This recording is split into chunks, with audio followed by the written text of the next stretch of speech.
across the UK, on DAB+, on your smart speaker, on your smart TV, and on your side. This is Talk.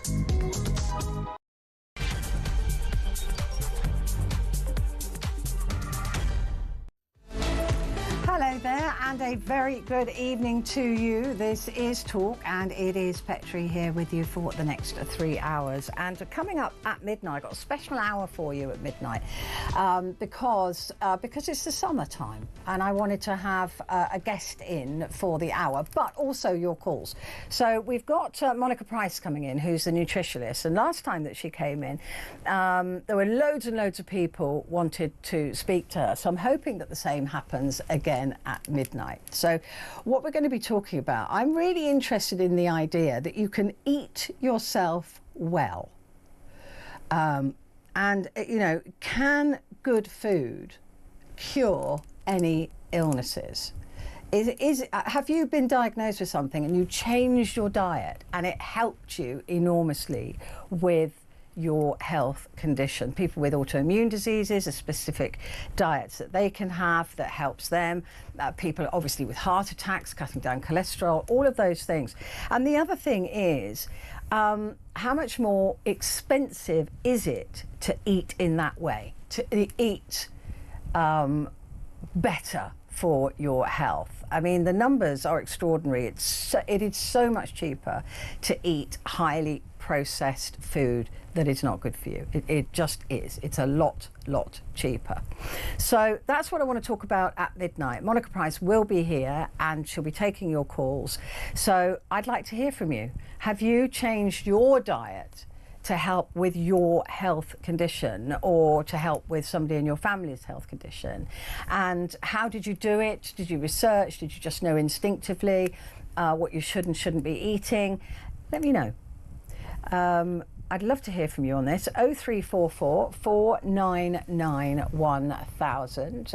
You can send a WhatsApp to that number as well. And you can text me the word talk and your message to 87222. So that's coming up at midnight. Before that, we have Amy Fisher, former Director of Comms for the Conservative Party. She's going to be here going through Thursday's front pages. Vicky Mitzi is joining us as well to talk podcasts. There's some doozies on there. I really like that list.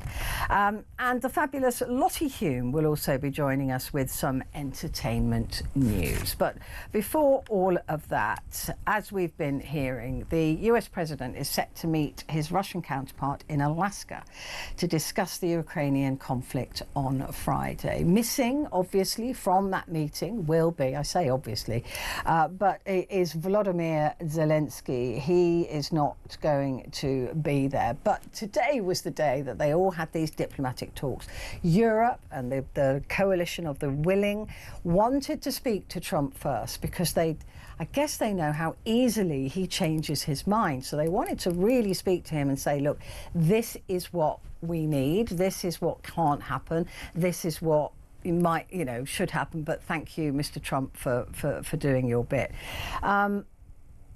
We know that Donald Trump is at the least impressed by Putin, and all of his tough talk against Putin might change when he's in the room with him. It's the first time that he'll be in the room with him, I think, since 2018 or 2019. I think it was 18, last time they shook hands. So it is going to be, although they have had talks, of course, on the phones. We don't know how many because we've only got their word for it. But what happens on Friday will either be incredibly important or it will be just a whitewash.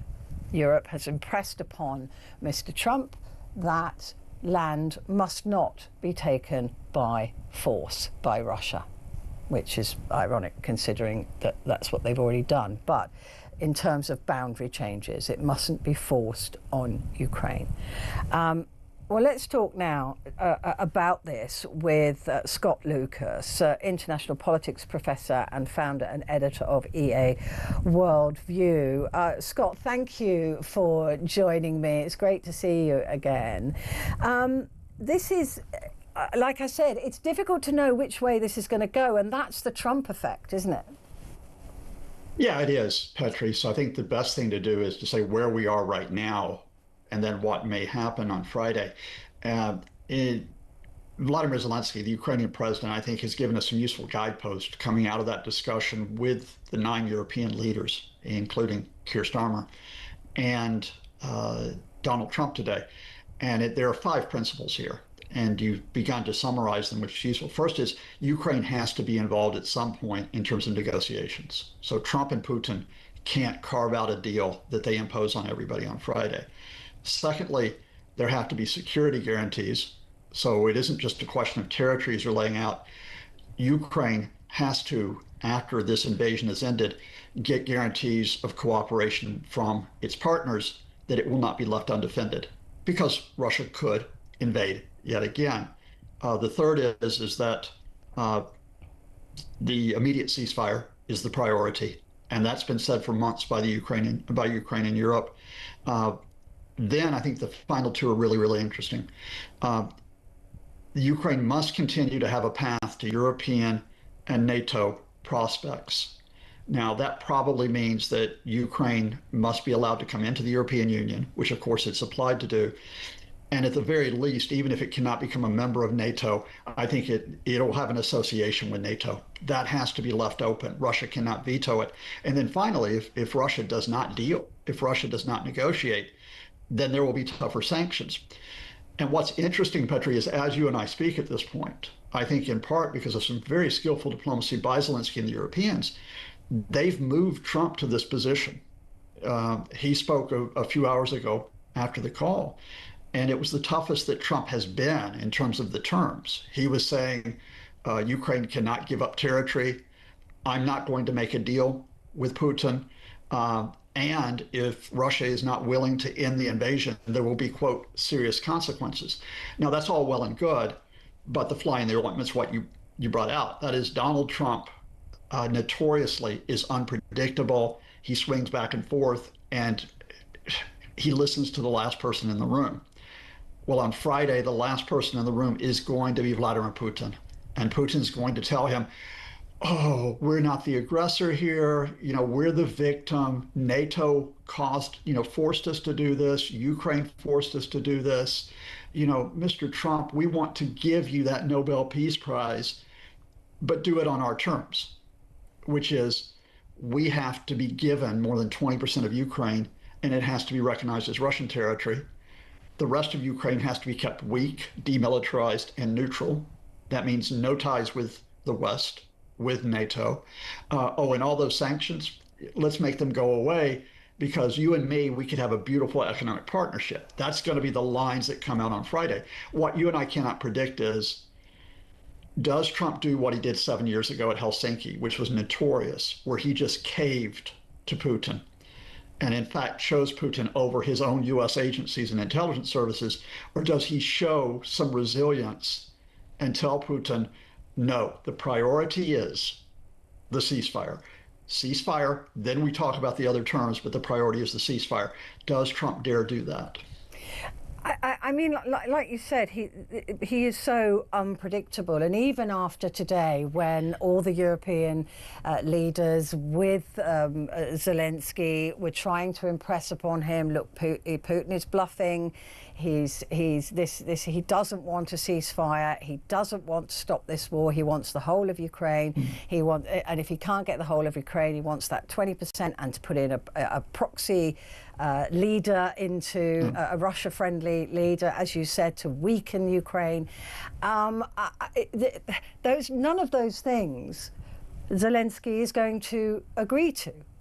And one of them, giving away that territory, there has to be a nationwide consensus that he's allowed to do that even. Yeah, I think 2 points here. First of all, about what happens on Friday.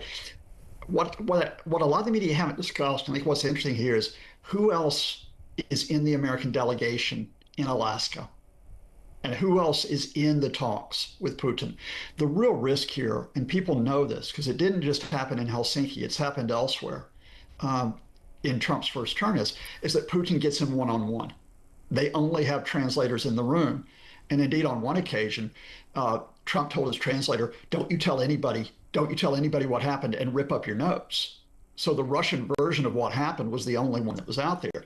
Now, will it be the case that other officials, including those who don't believe you should be in the pocket of the Kremlin, will be in those talks? Donald Trump's envoy to Ukraine, Keith Kellogg, Secretary of State Marco Rubio, if they're in, it'll be interesting to see if J.D. Vance is involved. If they're in the talks, then that unpredictable Trump may be contained a bit. Second thing is, let's assume the worst. Let's assume that Putin flips Trump and says great things to him. And Trump comes out and says, peace in our time. And you'll all get the historical reference. And he has effectively said, here you go, Mr. Putin. Here's a chunk of Ukraine, peace in our time. That doesn't make a deal. And that takes us to what's really important more widely. A lot of the media this week have simply treated Europe and Ukraine as an afterthought until the last 24 hours. And what has happened is Europe and Ukraine have been planning for this for weeks. And there will not be a deal on Friday, even if Trump accepts everything Putin says. Instead, we are back to where we were at the start of this year. And that is where the U.S. was trying to cut off Ukraine. No military aid, no financial aid, no security guarantees. And it was up to Europe and the rest of the international community to step up, which they did do. So worst case scenario, we're back to that position. Yeah. That you have to go to, what's the UK going to do? What's Germany going to do? What's France going to do? What's the EU going to do? And then other countries as well, Canada, Australia, Japan.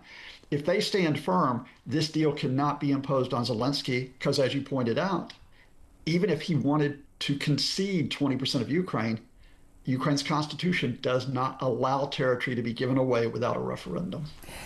The option is, though, and I've been reading about this, it has been denied by the White House, which usually means it's true, but that is a sort of West Bank deal, an occupation by Russia economically and militarily, but the land remains Ukrainian, but not Ukrainian, because it will be run by Russia. But that way it circumvents the need for Zelensky to have a referendum.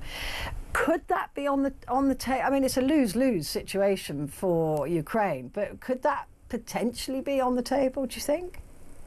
Surprise twist.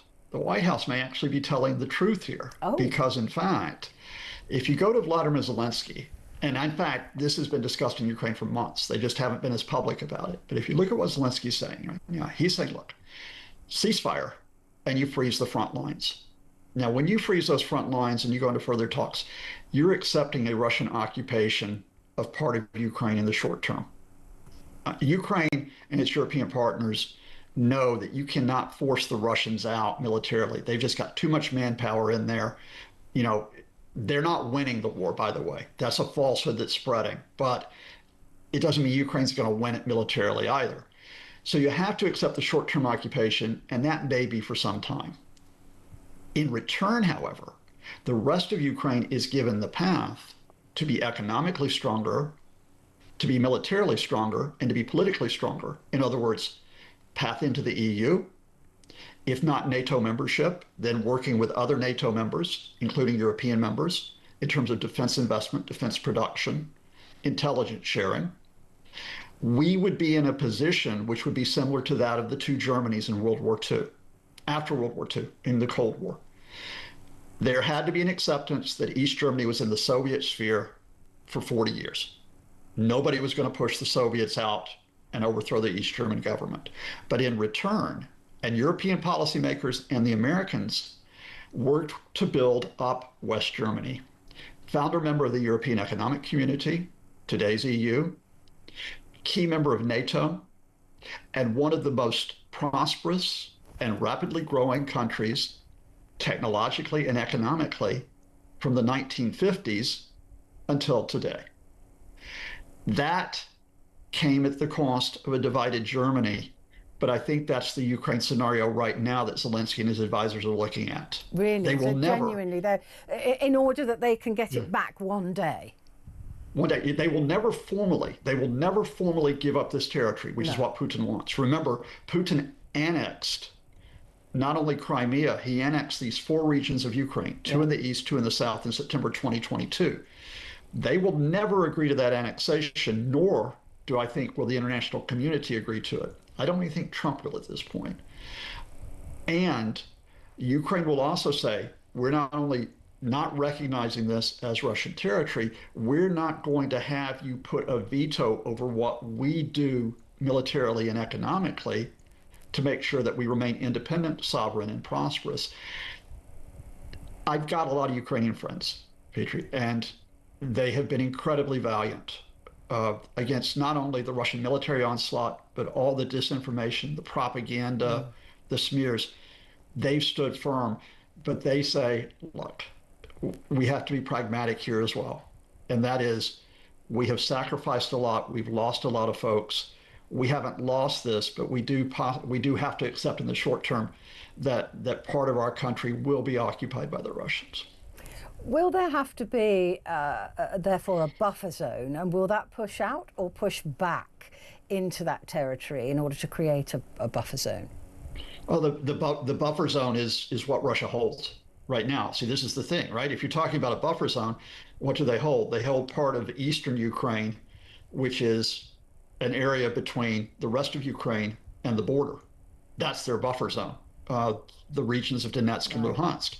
In the south, they've got an area on the Black Sea in southeast Ukraine, most notoriously the port city of Mariupol, that they razed to the ground, killing tens of thousands of civilians in 2022. So they've got that buffer zone. They did try to extend the buffer zone in recent weeks by trying to move into 2 other regions, Sumy and Kharkiv.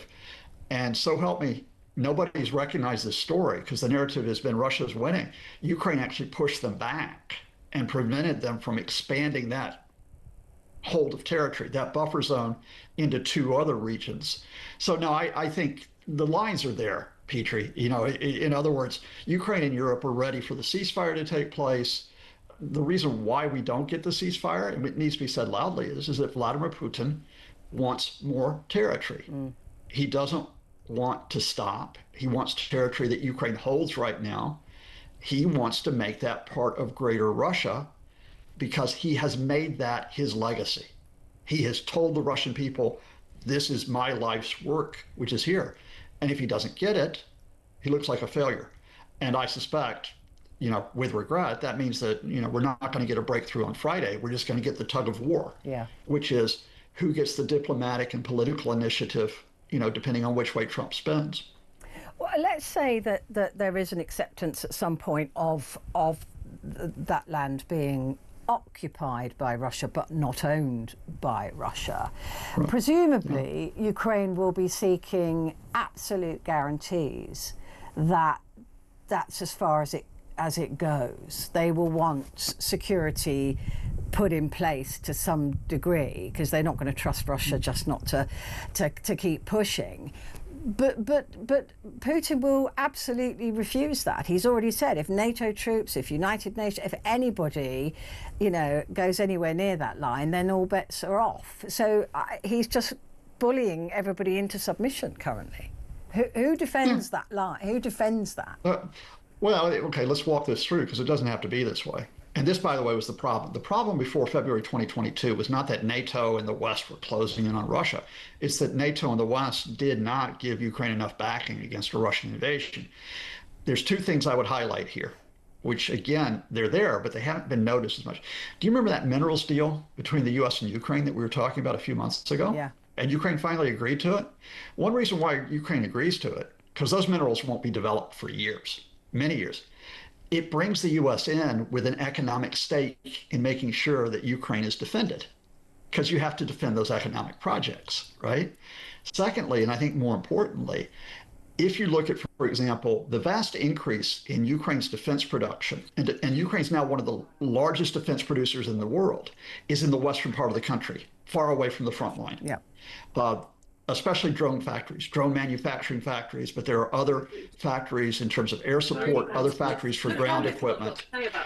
Not only do you have European companies who are involved in that, but remember that European leaders have said they are willing to put in European forces to defend those facilities. So we're not talking about European forces fronting up to the Russians in eastern Ukraine. We're talking about them protecting those economic and military interests of Ukraine further back in the country, which is all part of the longer term plan. You make Ukraine stronger. You make it the model for what a prosperous, secure country can be, even as Russian occupied territory will not be economically prosperous because it's been razed to the ground, even though it will not be secure because people tend not to like an occupation. That's the type of scenario that you set yourself up for. Talking of mineral deals, there is some suggestion that Donald Trump could start offering some mineral deals in Alaska, the Bering Strait, or part of Alaska or whatever, in order to get this. He wants that Nobel Peace Prize. Could we see that happening? Look, Putin wants Alaska, we know that, but can we see some horse trading going on there? Russian TV has been absolutely hilarious this week because, of course, the reason, and this is part of the reason why the summit's in Alaska, it's Russian America, since the Russians had it until 1867. But no, these are pipe dreams because Donald Trump don't give away minerals. He takes them. He's like, I'm going to take all the oil in Iraq and I'm going to take all the minerals, and so no, he's not going to be giving that away to Putin. What Trump is giving away to Putin, and this is where the risk is he's giving away the spectacle. And that is Donald Trump always wants the photo opportunity. He always wants the idea that he's the big guy in the room alongside another big guy. And my worry is that Vlad says, here's your picture, and here's that Nobel Peace Prize that's on the way. And then Trump gives away, well, I won't say his soul. That went a long time ago. Then he gives away others because he wants that attention on himself. I got my finger. Obviously, we all want this to come to an end, but it's impossible without Zelensky in the room. But we'll see. Scott, it's always a pleasure. Thank you so much for sharing your wisdom. Scott Lucas there, international politics professor and founder and editor of EA World View. Quick break, back in a sec.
Across the UK, on DAB+, on your smart speaker, on your smart TV, and on your side.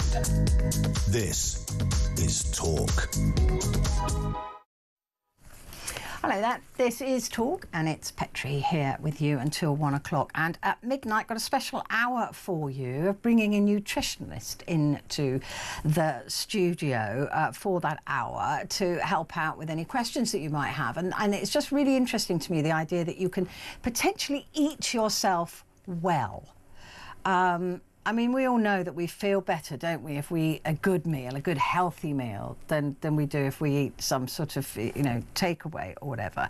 But this kind of eating to be well has been going on since around 1500 BC. There have been some papers that were found talking about eating not just plants, but having a healthy diet and eating different types of foods for different types of diseases. So it just got me thinking about, you know, if you've changed your diet, have you changed your diet? Have you, when you got a diagnosis of something, if it was autoimmune or maybe cardiac, or maybe, I don't know, maybe it was just that you were told you were pre-diabetic or you had high cholesterol. Eating to get healthy, and how expensive is that? I mean, some of the numbers are eye-watering. I mean, there's been studies done to see the calorific value, the cost, if you like, of healthy food and unhealthy food. And healthy food is a good deal more expensive. I think a lot of people already know that. So how do you eat healthy on a budget? How do you make sure that you're getting all the right nutrients? And can you eat according to your hormones? Can you eat according to your age? Are there certain things that are missing? Should vitamins be taken as, I mean, I know they're supposed to be a supplement, but in place of healthy eating? I happen to think that vitamins are incredibly expensive for what they are. But, you know, there's no doubt about it. I've been on very heavy numbers of vitamin D for 10 years since I was diagnosed. And I absolutely am certain that has helped me a lot, particularly with hair, skin and nails, which wasn't the point. It was about my immune system. But definitely, I think there's a difference there. But do you take supplements? Would you rather not take supplements? Which supplements should we be eating, and which ones should we take as a supplement? So, for example, selenium. Apparently we don't get enough selenium out of vegetables and out of the ground anymore. We used to get a lot more. So a selenium, top up is probably not a bad idea. So anyway, we've got Monica Price coming into the studio. She knows all about this stuff. So if you've got any questions, if you've had any diagnoses, or you just want to tell us about how you changed your health with food, with just eating according to what your body needs. And I'd love to hear from you as to how you've done that and when you did that and what difference it has made to your health. So that's what we're going to be talking about at midnight. Do give me a call, 0344 499 1000.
Across the UK, on DAB+, on your smart speaker, on your smart TV, and on your side.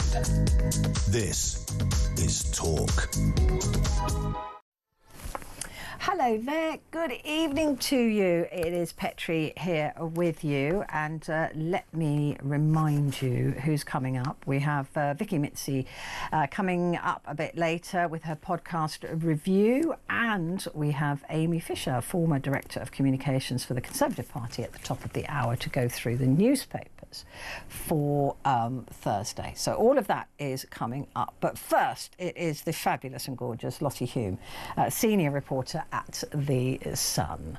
Hello, Lottie. Hello, Petrie. How are you doing? I'm very well. It's always lovely day when I see your little face. Oh, so that's nice. thank you. Let's get stuck into the entertainment news because there's quite a lot. Strictly has its first drag artist signed up for this season.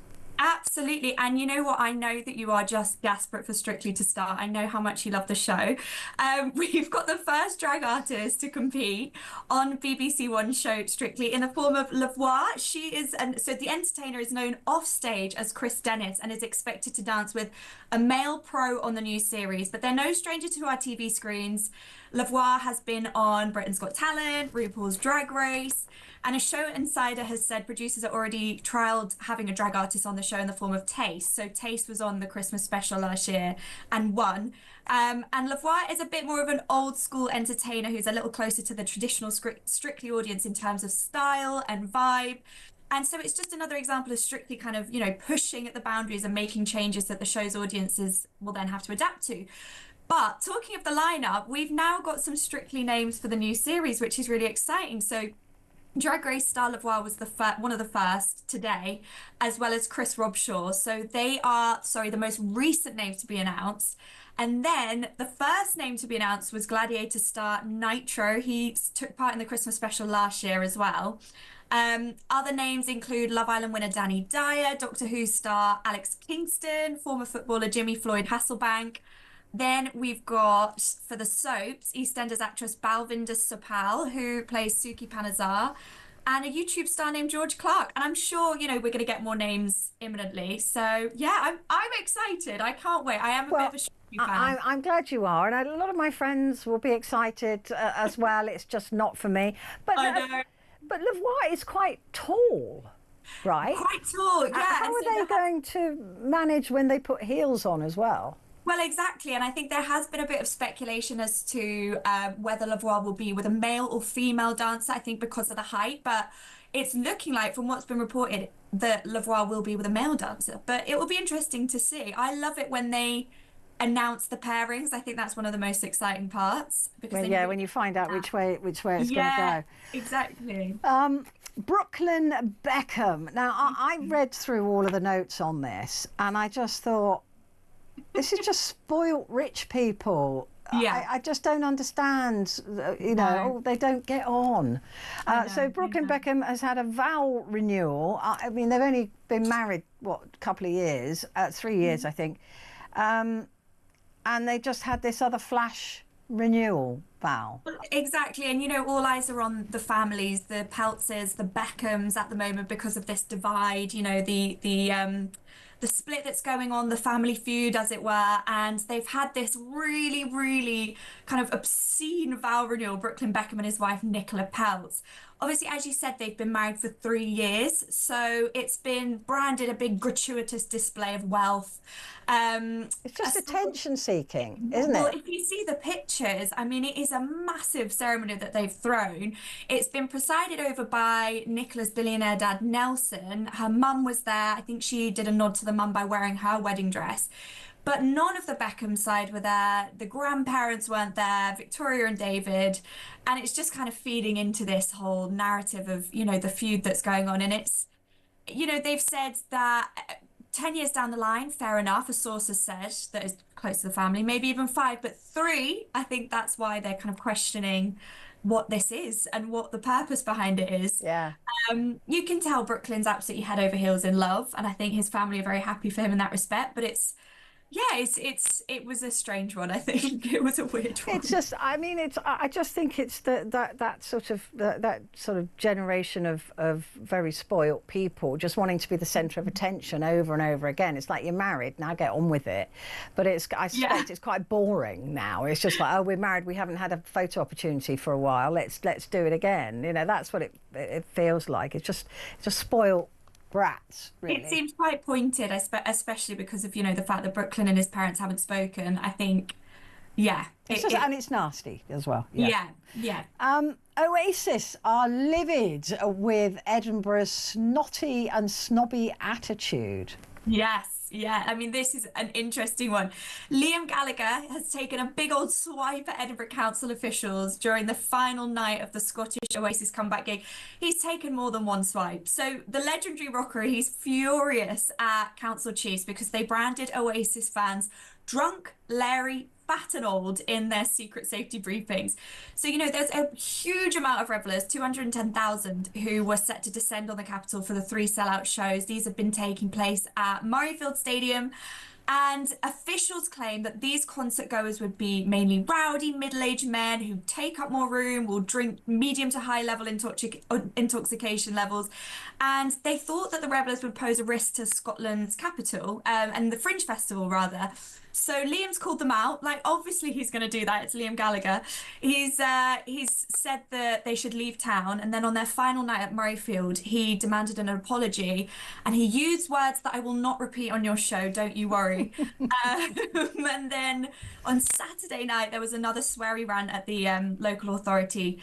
What did he say? He said, £3 billion we've brought to this city over the past 5 days. And that's between you and us, £3 billion.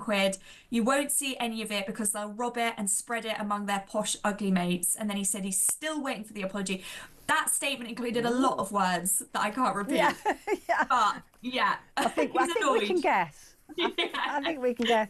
I mean, there's definitely, it seems to be an element of snobbiness from Edinburgh Council, because they're talking about, oh, this might interfere with our art festival and our, the Fringe Festival and all of that. It's like, well, it's horses for courses. Some people like that. Some people want to go and see Oasis and drink and swear. I know, and they've brought a lot of money to the capital. They've brought a lot of attention towards it, and they're part of it as well. The Fringe is all about performance. Absolutely, I'm with the Gallaghers on this one. I really am. I know. Yeah, absolutely. And I could probably share with them a few swear words, because I reckon I probably swear more than they do.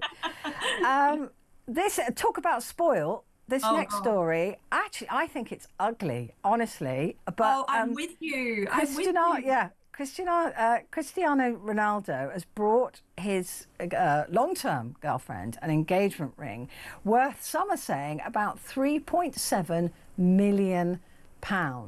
Yeah, so not a lot. I literally wouldn't wear it. But it's huge. It looks ridiculous. It's huge. And I'm not just saying that it looks, it does look ridiculous. And I'm not just saying that because it's really big and lucky her and, isn't it great? I genuinely don't think it's a very practical ring. No.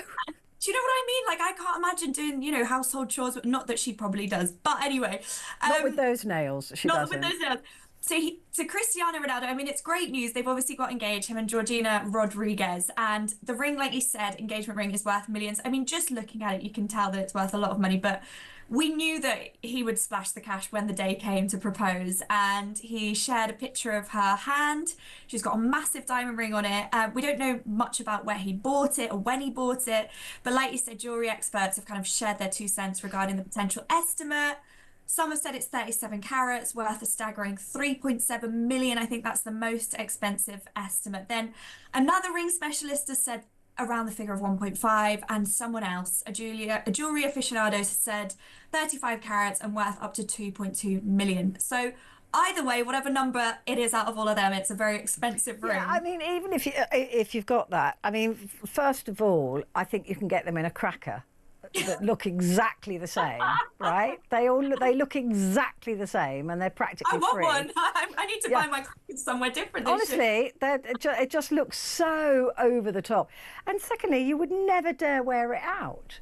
Well, you wouldn't. If you lost it, if it's. I lost a ring the other day. It slipped off my finger when I was walking the dogs. I was absolutely gutted. I found it, thank goodness. But and it certainly isn't 3.7 million. I can tell you that. But it has a huge sentimental value. But you wouldn't ever leave the house with that ring on. It would be in a safe. What is the point in having jewellery that you stick in a safe? Well, absolutely. I'm actually intrigued to see if she does leave the house in it. But what I will say is imagine the wedding. I mean, if there's a ring like that going around, it's going to be a big affair, isn't it? It's going to be huge. Yeah, I mean, I'm just looking at the fingernails as well and going, ugh. But anyway, each to their own. I'm sure she was thrilled. Good for them. Love is love. And I hope they'll be extremely happy together. A new Rambo star has been revealed for a new Rambo movie, and it's not who Sylvester Stallone wanted for the role. And I was really surprised to see who he did want. Were you? Yeah, it's obviously been quite a big conversation, not quite as big as Who's the Next Bond.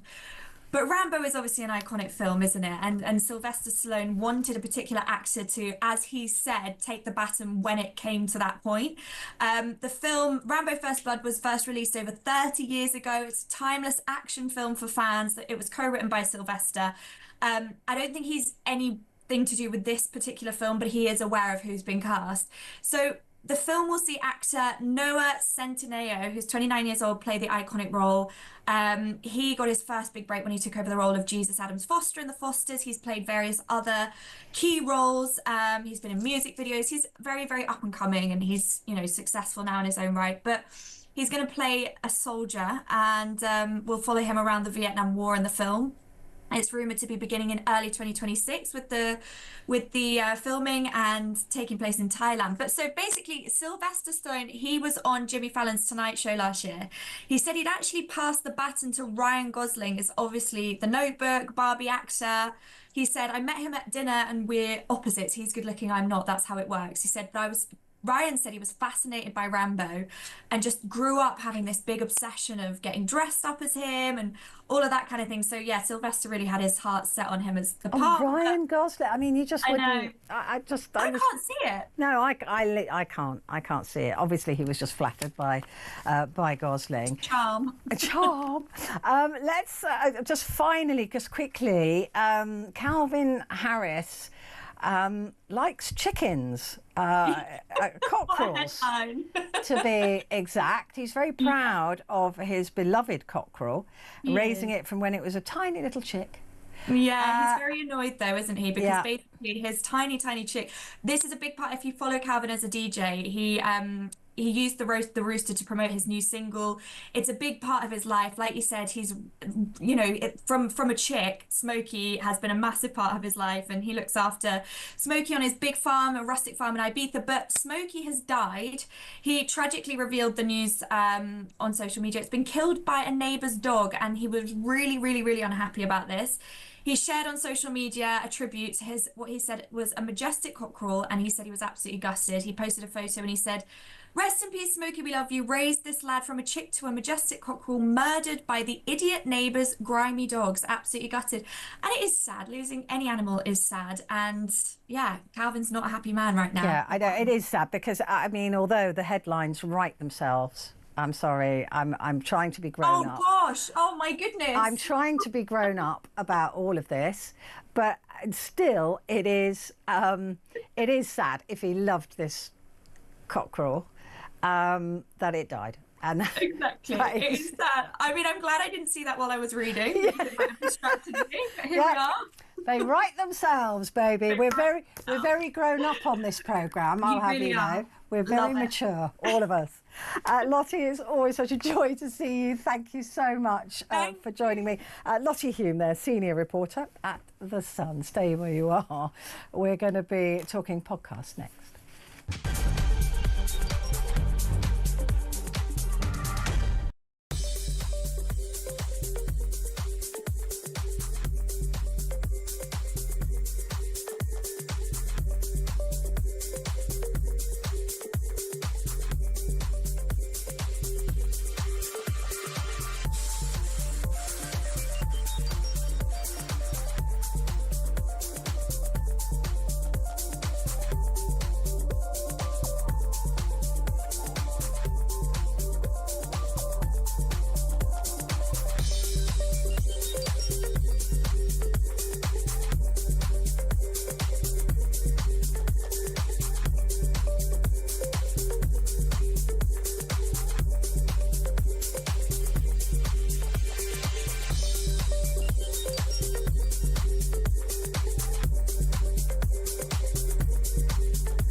Across the UK, on DAB+, on your smart speaker, on your smart TV, and on your side.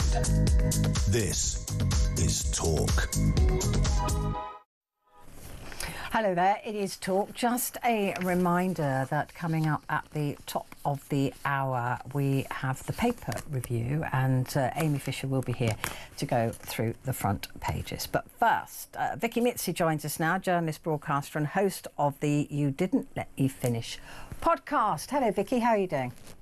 Hey Petrie, I'm really good. How are you? I'm like I said to Lottie, it's always such a joy just to see your lovely faces. So I'm very happy. So thank you. Let's talk about some of the pods that you've got for us this week. We need to talk. Yes. We need to talk is, as it sounds, it's do you know Paul C. Brunson? No. Do you know the guy who does the Married at First Sight UK, and he's a relationship guy? He's quite young, yes, trendy. I do. Yeah, I know. This is his. Yeah. And he gets some good people, and that's, you know, I sense a theme with these podcast reviews that the people who do the rounds are the big names in podcasts. Yeah. So but they tend to be, you know, I'll pick the ones that I think will have general interest. There he is. Yeah, I know exactly. And he gets the person that got my attention was just knocking over my water here with my foot, was Katie Price Jordan. And I came into a room and she happened to be on YouTube on his podcast. So I was like, that's a podcast. Let me listen to that. And she was very frank. She can be I'm a big fan. I think she can be she's so honest. And he brought best out in her. Best is in inverted commas. She really opened up, and he's quite frank, and he uses his skills as a relationship counsellor to bring those things out and empathise, and he does it really well. He also did that with Mel Robbins, who, as you might remember, I reviewed her podcast before, and she's a good talker, and that was they do go beneath the surface. It is interesting when I think when celebrities or whoever trust the person that's interviewing them in a way that they then reveal something that we didn't know before. Because a lot of these people are open books, aren't they? They tell you everything. They don't keep anything back.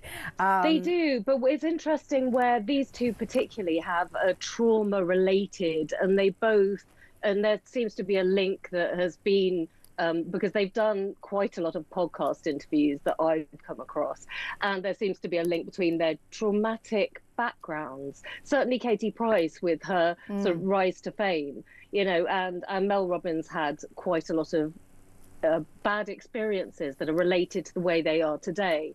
So that was quite new for me.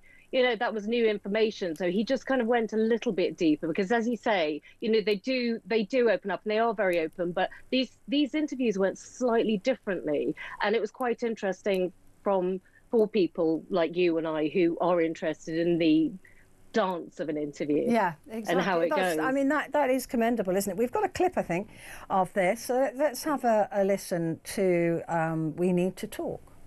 Paul C. Brunson, the world's most influential matchmaker. A TV star handpicked by Oprah, bringing his insightful commentary on how to create and sustain successful relationships. Important conversations lead to vulnerability, connection, and understanding. And I've learned from 20 years of studying relationships that understanding is the key to every successful relationship. Which is why every week I'm going to be bringing you a brand new conversation with some incredible guests, both industry experts and familiar faces, with 4 promises. Every single episode, we promise to deliver conversations that add value to your relationships, personal growth for you, practical insights, and actionable advice. I'm Paul C. Brunson, and we need to talk. So it's more of a promotion for the pod there, but we get a really good idea of that. Let's move on to this one, because this is you know how much I love a crime story. Cold-blooded mystery in Alaska. It's not just because I know you love a crime story, but it's really good, Petrie, and I'm seat-grippingly in the middle of it because they're dropping the episodes as they go, and I thought the sign of a good podcast was me waiting for the next episode, which I am currently. But the story unfolds as an intrigue. That's how I'd call it. Dr. Eric Garcia is a popular surgeon, and he's found dead 10 years after he's relocated to the small town of Ketchikan, Alaska. And I noticed that there was some talk. I was nipping about in the background, but you've been talking about Alaska tonight. Yeah. So the story involves a theft of nearly $500,000 of his property and some intrigue, secret romance that friends and family didn't know about. It's really well done, and Chris Connolly he knows what he's doing, the host. He's ESPN and the ABC correspondent, and it's well made. It's smooth and it's slick, but not in a naff way. It's very listenable, and you want to know what's going on, why he was found dead in this way. Yeah, that's definitely, even just the title is enough for me. Let's have a listen to Cold-Blooded Mystery in Alaska. He's been missing, and he was contemplating suicide. Nobody's heard from him. His parents, 10 days it's been. The missing person in question was a prominent, beloved surgeon, one of just 2 in the town, named Eric Garcia. Officer Miller had even been his patient a couple of times. And I felt like if I felt pain, this man was going to feel the same pain. Dr. Garcia's house was secluded at the top of a hill, nestled among dark green mountains and tall evergreens. The house was on a half-acre of land, and it had a stunning view of the bay and the cruise ships passing in and out of Ketchikan. Dr. Garcia lived here alone. When Officer Miller arrived at the house around 9 a.m., it was surrounded by fog, and there was snow on the ground. Yeah, I like that. Cold-blooded mystery in Alaska. The next one is What's My Age Again? Again, I must have tapped into your topics for tonight without, I'm on a psychic thing. You are. It's Catherine Ryan. I'm mixing her up with Katie Price there. The American comedian. That's right. Yeah. She chats to guests like Denise Lewis, Sophie Ellis-Bextor, Bryony Gordon, and she asks them how old they feel versus how old they are biologically. So she asks them to do a blood test. It also has a biological doctor, biologist doctor who comes on and answers listeners' questions. So it's kind of taped together. It does flit about a little bit. It connects the topics with different people. So it will connect sort of something that Sophie Ellis-Bextor said to one of the queries that a listener sends in. So it's quite interesting in that way. And I love things that I can listen to and find hacks. Who knew that? I don't know if you knew that there's white fat and brown fat. And what you can do is increase your brown fat, which isn't the bad fat, with cryo something or other. So cold showers, in other words. So I've been furiously cold showering since I heard that.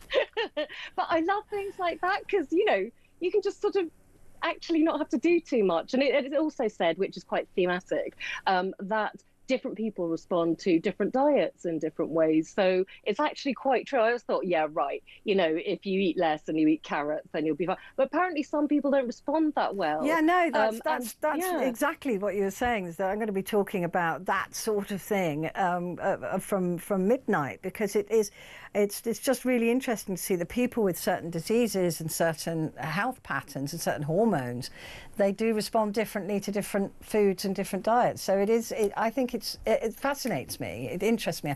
I'm not sure I'd ever try it. You hit the nail on the head. But there's cold showers? Yeah, no. Really? And no, not a cold water swimmer either? No.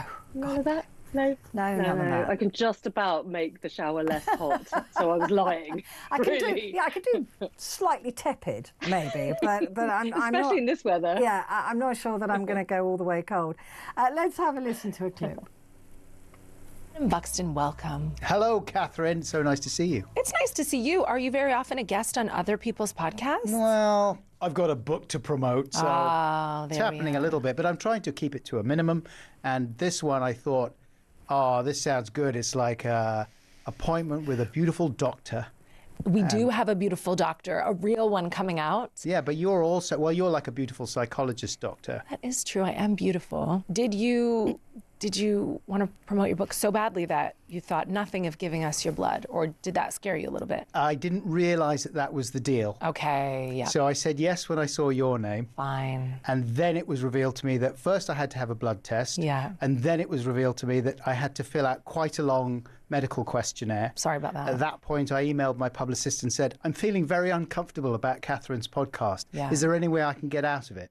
And she said, not really at this point. It'll be fine, and they won't share your data with anyone. I said, can I get that in writing? And she said, no. It's not true. It's already in the hands of Jeff Bezos. Yeah, that's really good. I like that. Finally, I just want to get this one in. We don't have a clip for this one because there was so much swearing on it that sorry, that we couldn't find a clean sort of 15, 30 seconds. So don't apologise for me. Swearing is a hobby of mine. You'll enjoy it. Yeah. This is Wolf and Owl, Tom Davis and Romesh Ranganathan. I love those two. Okay, it's for you then. Yeah. That's what I was going to say. If you don't like them, don't listen. If you do, they said it features lots of swearing, just on the little disclaimer bit, because it's cool. Yeah. I mean, literally, my producer said, I'm sorry, I couldn't get a clip that would make sense without lots of swear words in it, so we couldn't. I should have thought about that. That's all right. But they did say that they wanted to. They said there are far too few podcasts which had no real purpose, just than shooting the breeze. Really. I mean, I think it's great. There's part of me that just loves that. listening into other people's conversations, if you like, rather than being part of it. It's almost like being on the bus or something and hearing somebody on their phone. You're going, oh, I'll just turn mine down a little bit and have a listen to their story because it sounds more interesting than my life. But I think these two are funny enough to carry that off.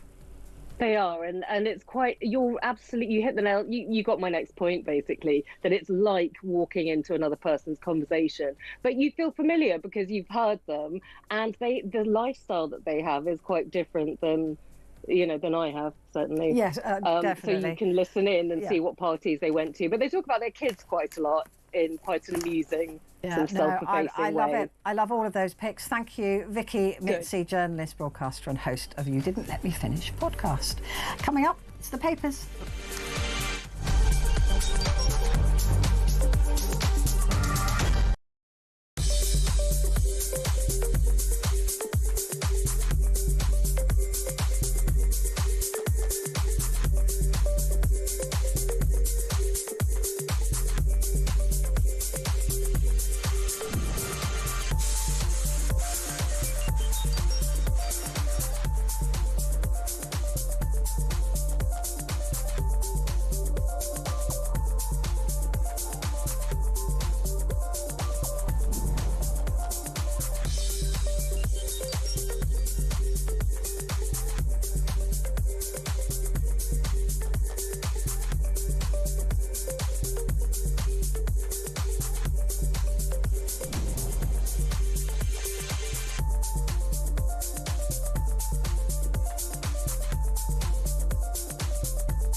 Across the UK, on DAB+, on your smart speaker, on your smart TV, and on your side.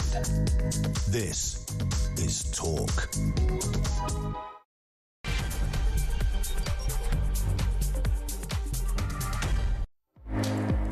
Hello there, it's good to have your company, and with me is the fabulous Amy Fisher, who is with us to look at the newspapers for tomorrow, former comms for the Tory party. I just, before we do this, want to talk to you about nutrition. Yeah. Can you eat yourself well? The idea that changing of, like, when people get diagnosed for stuff, if they change their diet, can it cure them? I don't think I would go so far as to say cure. I definitely think it can obviously have an enormous sort of impact, but I'm not. I sort of very much believe in traditional medicine, and if you need to have an operation or if you need kind of, sort of chemotherapy or any of these kind of things. But I think obviously making sure you're sort of well nourished and not eating lots of ultra processed or ultra fatty food. I mean, it's certainly not going to do any harm, is it? No. So as I say, if anything, yes, I think it is very much part of a holistic approach to your own welfare and health. But I don't sort of believe that purely changing diet will be a cure to most things. It's really interesting to me though how the topic of food and like you were saying, the ultra processed and all of those things, because you when people, in years gone by, if you were overweight, people would just say eat less, move more. Well, actually, some people's bodies don't respond to certain diets. Yeah, they don't respond to, they don't tend to let go of the fat, or they don't, there's something a hormonal maybe, or there's different, and you can get diets for blood tests, kind of thing, to suit your blood test, which I'm not sure, I don't know about that, but, and you can get diets to, you know, almost bespoke now. It's like looking at your body, looking at your lifestyle, looking at your bloods and saying, right, this is the sort of diet that will work for you. So it is changing the way we think about nutrition. I do sort of believe in pretty much the traditional kind of idea of all things in moderation. Yes, I think everybody's different, and so certainly one type of kind of diet or food stuff, you know, may work very well for somebody due to sort of genetic or whatever reasons. What I don't believe in as a sort of silver bullet, it is being proclaimed as even by, you know, the Health Secretary West Streeting, is sort of Ozempic and these get thin quick jabs. I think the idea that just the jab will cure you without doing any of the other personal responsibility bit of looking after your diet, you know, and doing an appropriate amount of, you know, exercise for your age and body type and all the rest of it. That's what worries me in this whole debate, is that people are literally being told, well, it's fine, we've got these kind of Ozempic and similar drugs. But again, some of those don't work on some people. Well, and also the weight can come back. There's two things about it. The weight can come back really quite quickly, because a lot of the other underlying factors as to why you may not be in, you know, great shape or overweight are still there when you stop taking the drug. And also they really haven't been around for that long. So I, you know, sort of worry about what, you know, there have been a few reports about, you know, a number of sort of female celebrities kind of saying, yeah, it was great that I dropped, you know, 3 dress sizes before the Oscars, but actually my hair started to fall out and I've got really wrinkly hands.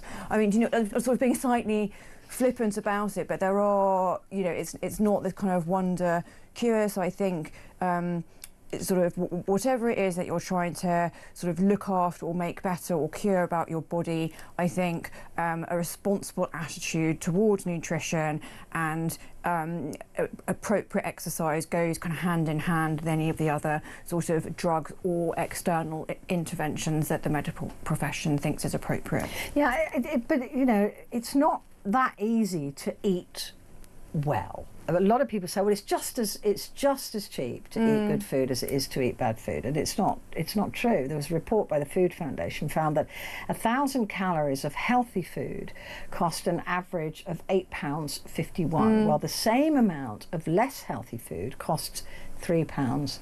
So by a long way, it is way more expensive to eat good nutritional food. It's just ludicrously expensive. I went to a tin of tomato soup, Heinz standard tomato soup, the like of which we all kind of fancy sometimes of a Sunday, you know, Sunday tea time. It's now over £2 for a can of soup. Just an average standard can of soup. And so when you do just look at the cost of things like that, let alone trying to buy any sort of you know, even kind of lean chicken breast or any kind of decent chicken breast. I bought some today in my shopping and online.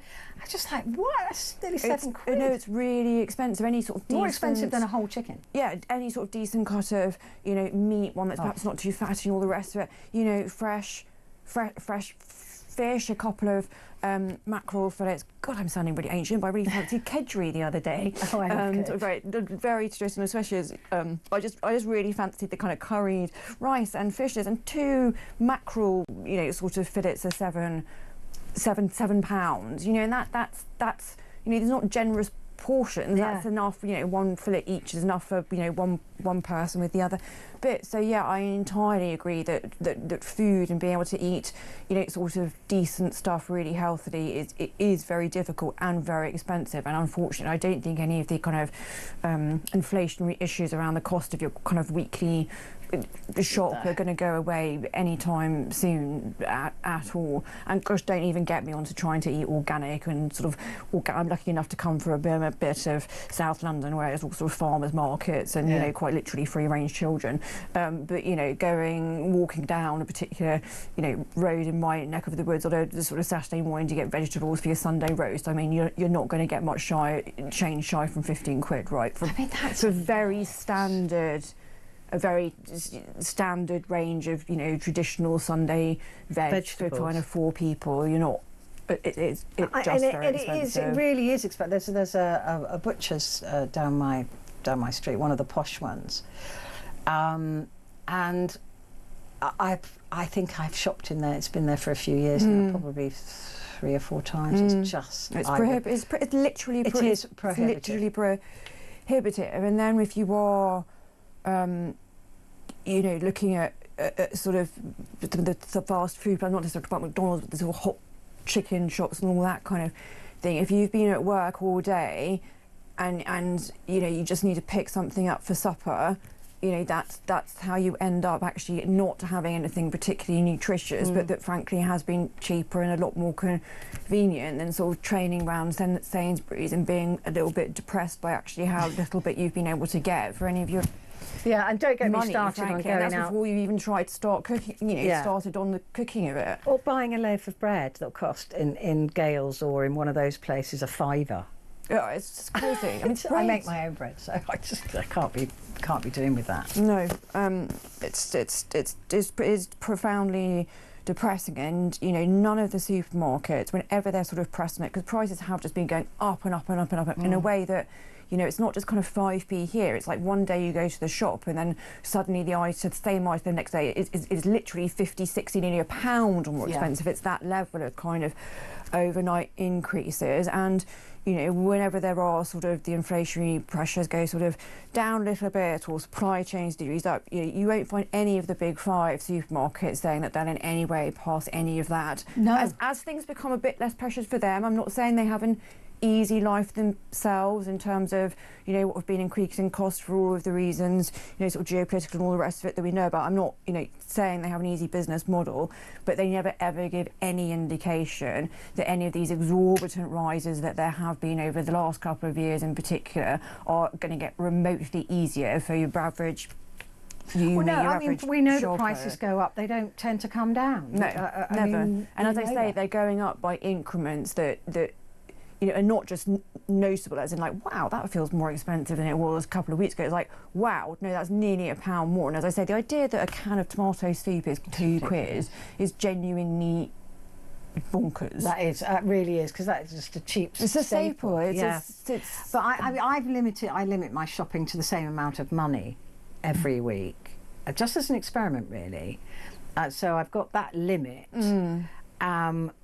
And noticing that the basket is getting. This is what I mean about you get to the checkout point and you can sort of be a bit depressed about, really, is that God, really is that what I'm getting for? I know it is, and I just think it is so difficult for people to eat healthily, and people who are obese or even bigger than that, they're malnourished. Yes, they're not. They are malnourished. Yeah, exactly. We always imagine somebody who's malnourished to be super skinny, but actually, people who are hugely overweight, they're not eating any nourishment. But then the associated issues, obviously, in terms of sort of liver, skin, hair, the density of your bone, all of that. cholesterol, heart, just literally, and then I've been sort of lucky enough to never have had a sort of particular weight issue, but I can understand certainly, sort of from friends and actually other friends, once you kind of get into that slight doom loop, it's very difficult to find a way, out of that, be it, finding that new routine of making sure you are taking exercise, making sure that you have made fundamental, sustainable, long-term You see, that's why I think these to your injections diet. are good, because they can boost, they can give a kickstart as well. You can say to somebody who has dieted and failed and yo-yoed and done all of those things, look, here you go, here's for a year, no food noise, we can get you to a point, but alongside that we need to be changing your habits as well. And that, I think, is giving people hope. No, so that they're not so, as you were just saying, I mean. that desperation. You can have a kickstart, but it comes back to, when you first posed this question at the top of the hour, these things have to be done as a holistic way. There's not one thing that's going to kind of magically, sustainably keep you healthy. Everything kind of has to be done in the round, and that is, medical interventions having their place in the nutrition, diet, exercise kind of matrix. Yeah, I mean, I just think it's really interesting, the moves that are now being made with weight loss and with nutrition and the differences that we didn't all realise. You know, I mean, you're too young probably, but if you can pinch more than an inch, do you remember the bread? What was that? Was it? I know the phrase, but I can't remember the name of the bread. Let me know if you remember it. But you know, that was just, it was simple. You know, if you were a little bit overweight, you just ate this bread and that would make you thinner. That's magically fine. Yeah, and I think now that people are realising the different bodies and different. Oh, well, there was the whole spate of what, sort of from the mid-90s to probably relatively recently, when it was like one kind of slightly crazy diet after the next. There was like the Atkins, and then you were only meant to eat cheese, and then you were only meant to eat like cabbage soup. I've got a friend who only eats meat. Yeah, then you own meat. It's just all of it. But this is what I mean about if you're going down any of these extremes, like only protein or kind of, you know, only this or only that. The cabbage soup. I think everybody I knew tried that. Absolutely just revolting apart. I mean, come on, let's not go into the reasons why we can imagine it was not a pleasant thing to be around somebody who'd spent 2 weeks eating cabbage soup. So yeah, that of kind of let's pick this one thing and tell everybody that if you consume only cabbage soup for, you know, 2 weeks, or something going to look like kind of Kate Moss, which is literally what it was at the time. Yeah. Right, I mean, I think the grapefruit diet. Oh, the grapefruit, that's a classic one. Avocados, only avocados, and protein, avocados and protein. Somehow you were suddenly going to be, you know, self-like, you know, I suppose it wonder. Probably works for some people, but the diet industry is panicking at the moment because of these jabs. They're all losing money. Weight Watchers, all of them, they're going, oops. Well, it's sort of a business model. It's worth billions. Yeah. Billions. Slim fast. Get people fat. Yeah, slim fast. Was that was the thing. Because their advert was like the can of the Slim Fast that they pulled the kind of belt in from. Do you remember? Everybody can very clearly. I mean, because it was everywhere, and that was it. Just as I say, for about sort of 10 or 15 years there, it kind of did feel like one fatty diet after the next was the silver bullet. And actually, you know, I keep coming back to this point. It's kind of slightly all things in moderation is probably a sensible way to start. Yeah. And then obviously you tailor things as you work out what, you know, is best for your body and your nutrition. But yeah, I think anything that tells you eat half a grapefruit and consume gallons of kind of nettle broth is, I mean, I would just say I always approach that with some amount of scepticism as to whether it was going to end well. Yes, if you ate half a grapefruit before breakfast, it was before breakfast. Every meal, you would lose or that or something. It would eat the fat or something. What was? Has this? I can't see the picture. Somebody sent me. Is that the bread? No, that's something else. Was it Slimpsia? I can't remember. Anyway. So the Slim Fast one, like a Nimble. Yes, that was it. Nimble. Oh, and it tasted revolting. It was like the really worst polystyrene, like air. It kind of goes. And they were tiny as well. They were. Yes, it was like, of course, I've been eating one slice of this, which is a quarter of a normal slice. Of course, that's fewer calories. Of course, it. I mean, you know, if you take a piece of cake and you cut it in half, that's half the half the calories. Isn't it was absolutely. And so you can eat twice as much. Yeah. There you go. That's my theory. Anyway, let's take a quick break. Back in a sec.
across the UK, on DAB+, on your smart speaker, on your smart TV, and on your side.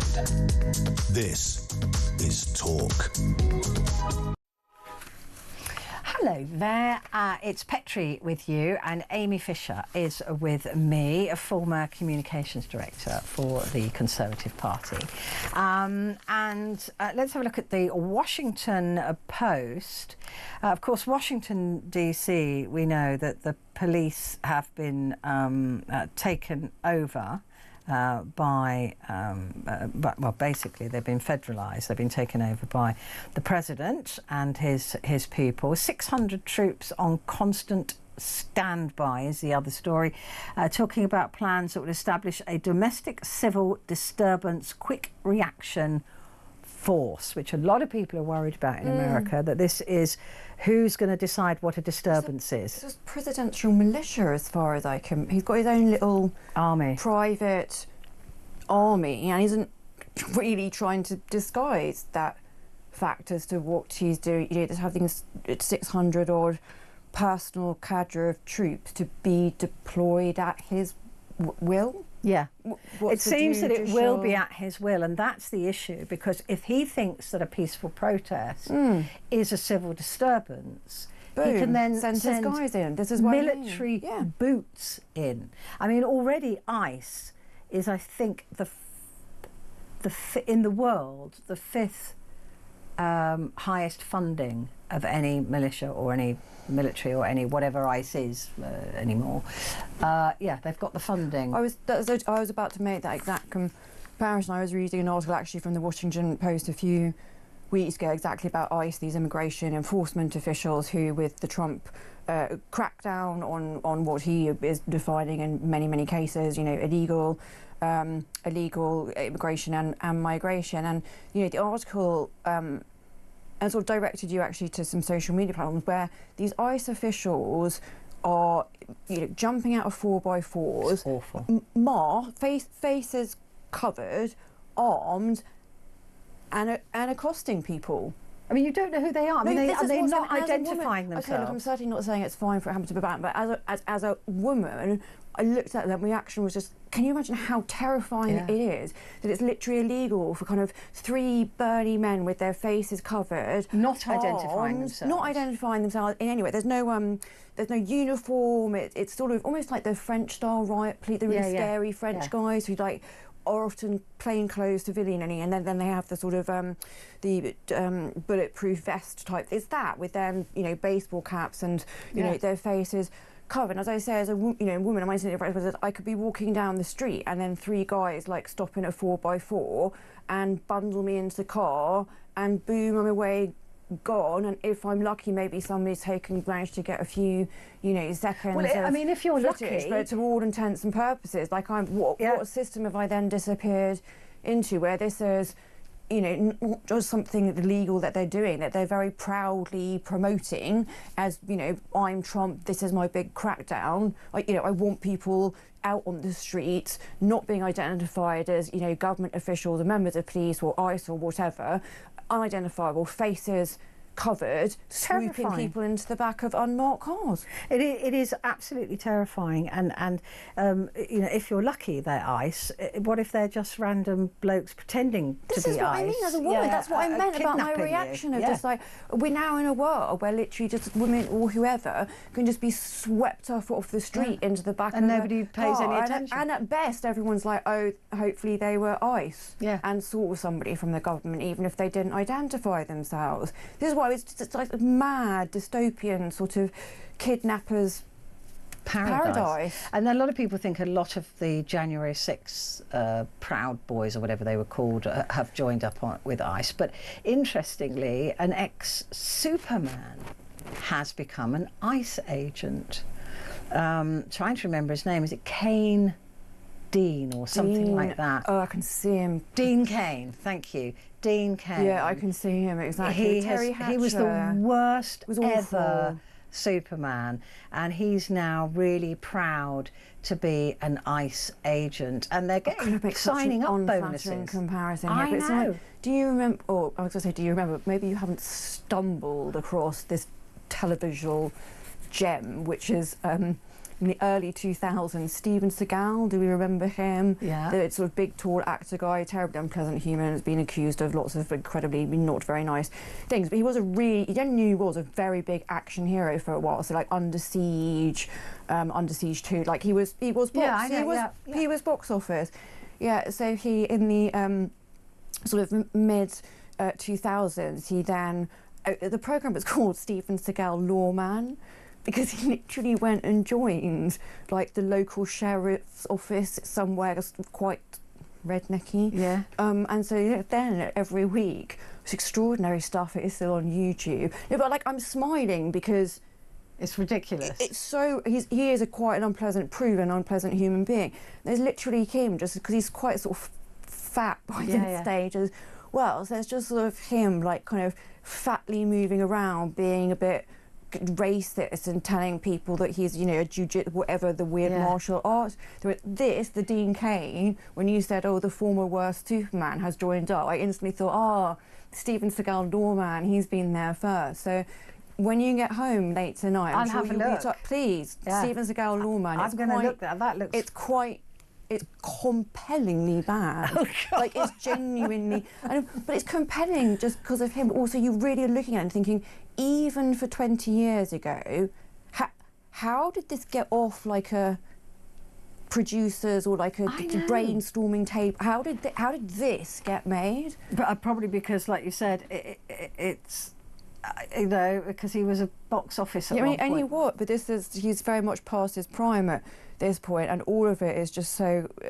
It's like I don't think anybody actually believed any of your stunts were real in any of your sort of slightly guilty pleasure films. Because I would admit, Under Siege is a pretty good watch. Yeah, I love I'm those just going to put films. that out. They're my guilty I'm going to put pleasures. that. And obviously that was made before we knew, you know, some of the other horrible stuff they had done. But even taking all of that into account, really, how this ever got to like production, how this made it off, you know, the production. I don't know how desk half the programs get and into get reality. Made.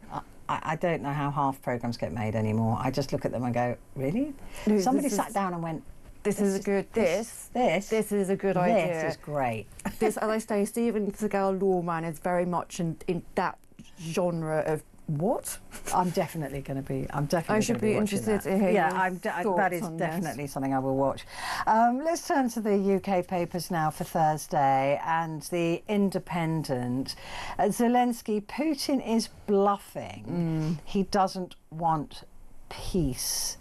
I mean, one thing that concerns me about this meeting on Friday is that I don't think that Vladimir Putin cares about sanctions, because he's certainly not affected by them, and I'm not sure he cares that much about the Russian people having to suffer. Well, he clearly doesn't. I mean, look at the toll that his war has had on you know, these people for the last three years. He doesn't care. I'm worried about the same things. I'm also worried about the fact that Trump's basically going to be Trump in this meeting and just be sort of like, yeah, we'll do this deal, because that's his thing, the art of the deal, right? Yeah, we'll do this deal, and he'll just agree to a bunch of stuff because he's Donald Trump, and you know, he thinks, I can just sort this out in an afternoon, and everyone will come out of it just kind of going, what have you done? Yeah, how is this possible? Yeah, because he's completely unleashed. I mean, you know, obviously with the sort of coalition of the winning all the European folk today have been trying to, you know, sort of make clear what the red lines and the non-negotiables, and that Ukraine does need some kind of guarantees around, you know, security and independence. But, you know, Thursday is still going to be, 24 hours away from Friday's big meeting between Putin and Trump, and you just kind of wonder, because with Trump, I sometimes, the phrase that somebody sort of said to me the other day, which I thought was he does sometimes he likes to give off this impression of being, you know, the strong man, the hard man. Particularly with other men. Particularly with other men. There's a whole power play of the handshaking and all this kind of scenario. But actually there's something about him, and as I say, this was how it puts me, is he's like a cushion. He tends to bear the impression of the last person who sat on him. And so this is what I mean about, yes, you know, the European Coalition for the Willing, you know, today have been quite clear on sort of what the parameters are that need to be worked in. But as I say, we're still 24 hours away, and who knows what Trump is. Well, that is the unknown, isn't it? If he sticks to the script, if you like, that he's been told by Europe and Ukraine, then this could be a really good, solid meeting. But as you were just saying, I think there's a part of Donald Trump that wants to be liked. And I He's think a classic narcissist in that sense. It's classic. It's so he's going to be there with this man who he, let's face it, has always hero worshipped and admired. He's going to want to come off as being the big man in the room. He wants Putin to like him. So that's what worries me, is that he will, in order to look like he's in control, he will agree. He'll end up being manipulated Putin knows himself. how to manipulate yes, him. that's we exactly know that. it. And that's what I mean about the toxicity of the situation, all of these things, you know, combined with Trump's ego and all of that kind of stuff. I see very easily how actually Trump wouldn't even realise himself that he's being manipulated into agreeing to stuff that's terrible, that he in the moment wouldn't even realise that actually he's coming up with some horrific kind of, you know, rollover compromise. Because also the other thing, what's the acronym he's got now? TACO. Trump always chickens out. Chickens out. I mean, again, add that in as another facet of, you know, the way he's been conducting himself over the last 6 months in these high-stakes moments, be it about eyeball to eyeball over tariffs. I'm no fan of Trump. I make that absolutely clear every single day I come on air. There's enough fans on this station. I can have that opposing view. But I think he wants to do the right I think thing, he actually means but his well. narcissism gets in the way. I think he means well. I think he wants this to stop. I think he does actually want, you know, sort of the peace in Gaza. You know, that actually this situation he does want to end to it. I actually don't like you. I'm not a sort of big personal fan, but I don't think in this that he's lying about that intention. But again, that kind of makes it dangerous because it's another pressure point that Putin, as you say, you know, has to kind of lever, manipulate. And this is what I meant about without even Trump realising it, because I do think his aim is laudable. Yeah. But just with this combination of his personality, you know, his ego, and Putin's razor sharp ruthlessness as well, and then all these things layered on top of each other. I'm not. He knows how to flatter Trump. He knows how to play to him. There's a bit of a bullying. It's a bit of them flattering, and this again is what narcissists are very susceptible to. Yeah.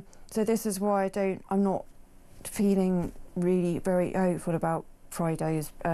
No, I'm afraid I'm not. But look, let's hope. But I don't think that Putin has any plan to leave. In the long term, to leave Ukraine alone. No. Anyway, even whatever happens now, even if they remain in occupied territory or what, I don't know. Are you a fan of Strictly? I don't get the sort of disco ball out, but certainly on a Saturday I'll sort of have it on. You don't put on a frock. I don't quite go. Sort of, you know. I think you'd look amazing in one of those frocks. Sure. You've got the fabulous figure, I enjoy. What I do like about it, without making myself sound, you know, absolutely ancient, like, and although having, you know, there have been a few sort of bullying scandals and whatnot, but leaving aside some of those cases, the concept of the programme is just kind of good, clean family fun. Like, it genuinely is a programme that sort of quite literally, everybody from 8 to 80 can sort of just sit and watch of an evening. As I say, unfortunately, in the last couple of years, there's been some not nice stories around how individual people have acted, and I'm not skating over that to mix my primetime television formats there. But yeah, I think the concept of it is pretty nice and pretty friendly. No, I mean, I watched The Sewing Bee. So that's my level. I love that, but I won't watch Strictly. At all. No, the ones I do find myself watching are kind of like the dress-up ones, like the Halloween-y one. You know, when they do like themes every week. I won't, as I say, I don't sort of think, oh, it's Strictly, I must sit down and watch it. But certainly, if I know it's a big event, because obviously the paper's always then full of who's the contestants and all. Yeah, it ruins my social life. It ruins my social life because a lot of my friends watch Strictly and they all get together and watch Strictly and they don't invite me because they know I'm a bar humbug. So it spoils it for me. But this is a story about Ellie Goldstein, who's making a big name for herself as a model, makes Strictly history as the first contestant with Down syndrome. And I think I do applaud Strictly for doing that. I might not watch it, but they've had deaf contestants and blind contestants. And this is what I mean. I think it's really good. The programme is actually... It's fantastic. It opens up people's eyes to the fact that, you know, we're all, underneath it all, we're all pretty much the same. Got to take a quick break, but we'll be back in just a moment.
Across the UK, on DAB+, on your smart speaker, on your smart TV, and on your side. This is Talk. Hello there, it is Talk and it's Petrie, and with me is Amy Fisher, former Director of Communications for the Conservative Party. And we're going through Thursday's newspapers. This is an odd suggestion. A couple of papers carrying this. Labour's policing minister provokes ridicule after telling the nation's shopkeepers don't put high-value goods at the front of stores to stop thieves. I mean... I have exceptionally strong views on this. I know very well some people out in my neck of the woods with the expensive farmers markets that own sort of 3 or 4 independent kind of gift type shops, and the reality of what is going on with shoplifting is just it's just profoundly people just walking in and just picking up stuff and walking out, to the point that now, as I say, the owners of this particular, you know, the 3 or 4 independent gift shops, they just don't even bother. They've gotten to the point where it's just more effort and more upsetting to have to go through the faff of, you know, filling out a report to tell the police that, because the reality is the police aren't going to come out to a non-violent theft for, you know, because somebody's literally walked into the shop and walked out again with a £35 candle. Like, there's just not even, you know, and the owners will say, we don't even know, you know, when they did get very rigorous about reporting stuff sort of over the Christmas period, because it was so rife in all of their stores, even then, no police ever actually, you know, they were having hundreds of pounds worth of goods being stolen on a daily basis. As I say, with people who walk in with impunity. Actually, quite often what they're doing is they literally turn up on like a line, you know, the bike you can quickly hire, literally prop that up against the shop front, literally walk in whatever they want. At the moment, there is particular craze for sort of jelly cats. The toys, yeah. The toys, and the people will just literally like walk in, pick up 3 or 4, sort of rush back out, jump on the bike, off they've gone, and then, you know, that's 300 quid's worth of And as I said, this is happening on a daily basis. This is not a kind of shocking... And it's not a victimless crime, because even the shopkeepers themselves, but us, we have to pay more, therefore, for the goods, because they need to make their profit. Yeah, so they say that the thing that they sort of rely upon more than ever kind of thinking that the police are going to turn up or help in any way is that actually amongst the other kind of local shopkeepers, they all have like a WhatsApp group. So quite literally on a Saturday, you know, the shop round the corner will message the group saying, you know, see this CCTV clip, this guy's just been in our shop, we think he's heading towards you.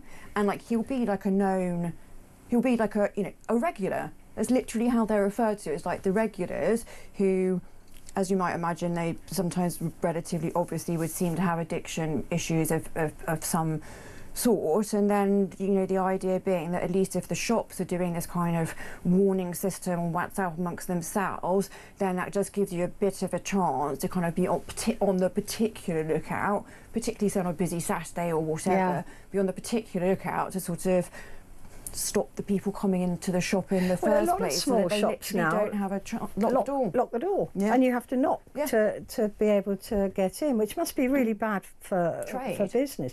But what about this? It was on Wednesday, wasn't it, that they were talking about? It was in the papers that, you know, don't just leave it to the police to tackle shoplifters. You know, people should be getting involved. It's crazy. It's absolutely ridiculous. Bonkers.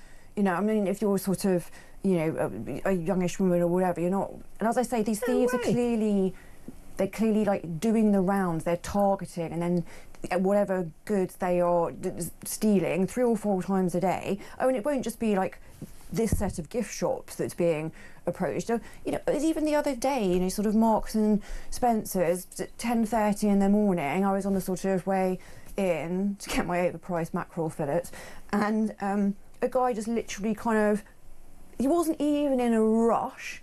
I mean, so I'm not going to say quite strolling, but not far off, with, I don't know, like 10 or 12 like steaks.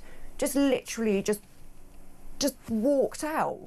And then sort of I was entering at the same time as another sort of chat. We both kind of looked at each other and I was like, are we just not paying for food these days? And as I say, I can only come back to it, it's so blatant. There's no attempt at sort of hiding things in a bag or under a coat. I mean, the guy was literally...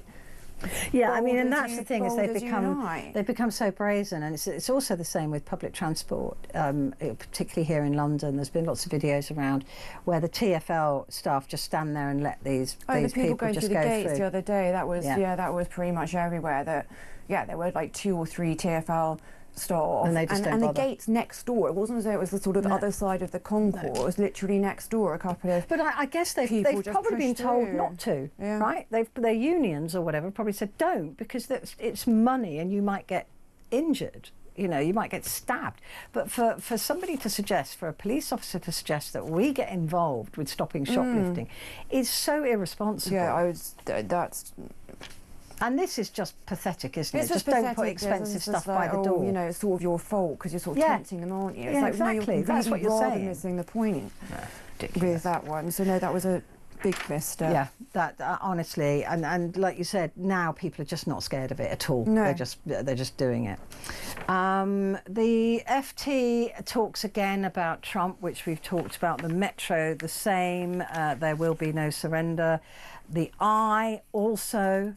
Protect Ukraine from bluffing Putin, Zelensky urges Trump. A-level students. Yes, it's Thursday that they get their results. This morning. Oh, good luck. And let's have a look at the Telegraph. Rayner pushed for workers' rights to down tools in a heat wave. I mean, if that had been today, there's no aircon in this studio, I don't think, at the moment, is there? No. So we could have just down tools, walked out. Well, I don't think that'd go down well, though. No. Angela Rayner demanded the introduction of maximum working temperatures. I don't know how that would...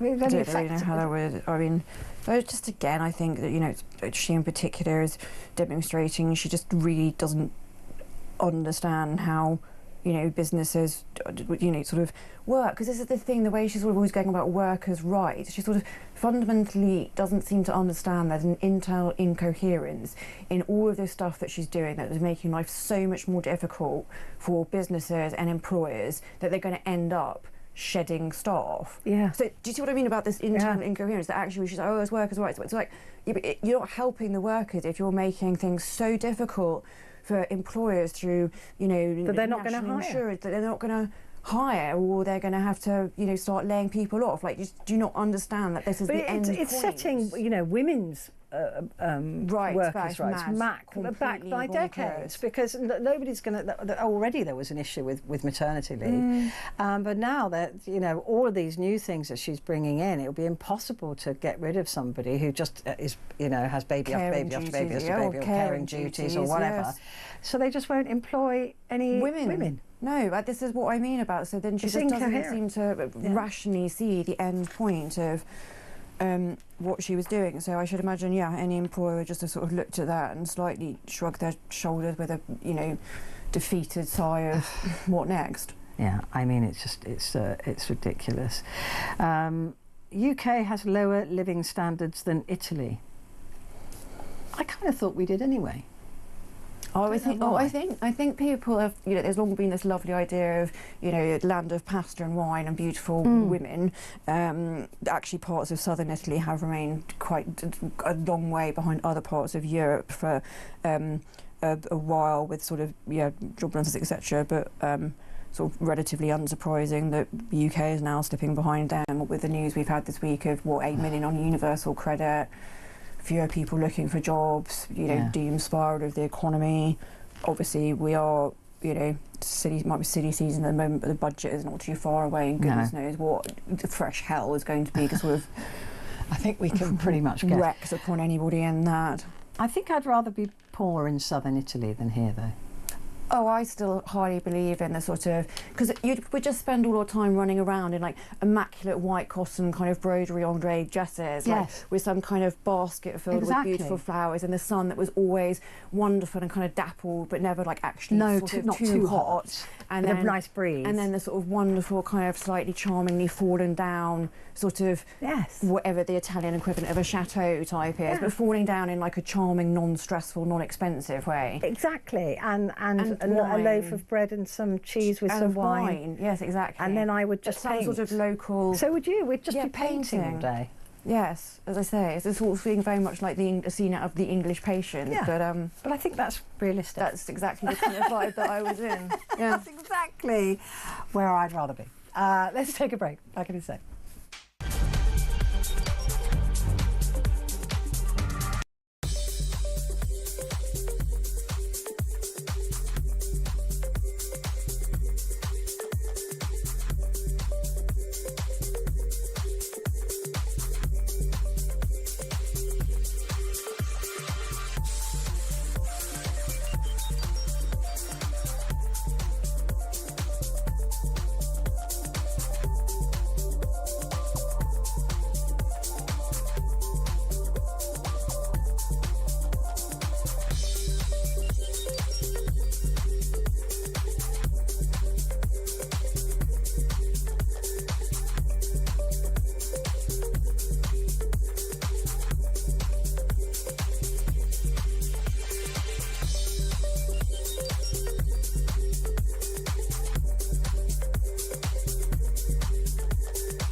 across the UK, on DAB+, on your smart speaker, on your smart TV, and on your side.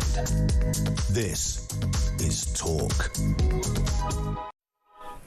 Hi there, this is Talk, and it's Petrie with me, Amy Fisher, former Director of Communications for the Conservative Party. And the Mirror has gone with arena bomber's brother on 3 murder bid charges. Plotter accused of attempting to kill jail guards in cooking oil attack. This is Hashem Abedi is accused of trying to kill jail guards. Now, this is the brother who helped with the Manchester Arena bombing, and now he's facing. But I think he's got a life term anyway, hasn't he?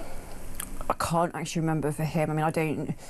This sort of Manchester Arena bombing was something that sort of I literally worked on when I was in the Home Office. So I don't particularly have a lot to say about this story, apart from not a very nice man does horrible thing, and I hope he gets appropriately sanctioned. And also, I would just like to say, you know, being a prison guard is quite a difficult job, and I sometimes think that that's not people. Oh, I wouldn't. God bless them. People don't really. Why would you do that job? I think they do an extraordinary job. They do a very tough job with some very nasty people all day, every day. So I've just been told that he was given 55 years. Was that the brother or the actual terrorist? Do we know? That was the brother. That was Hashem Abedi. He was given 55 years. So, okay, he needs to face these charges, but what difference is it going to make to him? Privileges. There is the incentive and privileges regime in prison. So if he currently does sort of have, you know, a television, or dare I even say a pet, because sometimes people with these very long sentences, one of their privileges can be to have a little bird or something. So I don't know what his particular arrangements might be, but that would be one way that he could be sanctioned. But you look at kind of facing 55 years. I mean, he's probably not ever going to get out. I mean, seriously, I mean, there's a lot of people who say, well, he's a lost cause, isn't he? But what do you do with him? Is there anywhere we can send him? Guantanamo Bay, maybe? I don't know. But yeah, so 3 murder bid charges, so he'll face those. The Sun, gun plot linked to 64 million Arsenal deal. Oh, it's a sports story on the front page. Good heavens. A shooting and alleged blackmail plot are being investigated by cops for links to Arsenal's 64 million signing of striker Victor Gyökeres, thank you. Gyökeres. This is why I don't do sport. Did you know it was Gyökeres? Absolutely no idea. No idea. So there's some big plots there that I've heard absolutely nothing about, but well done, Sun.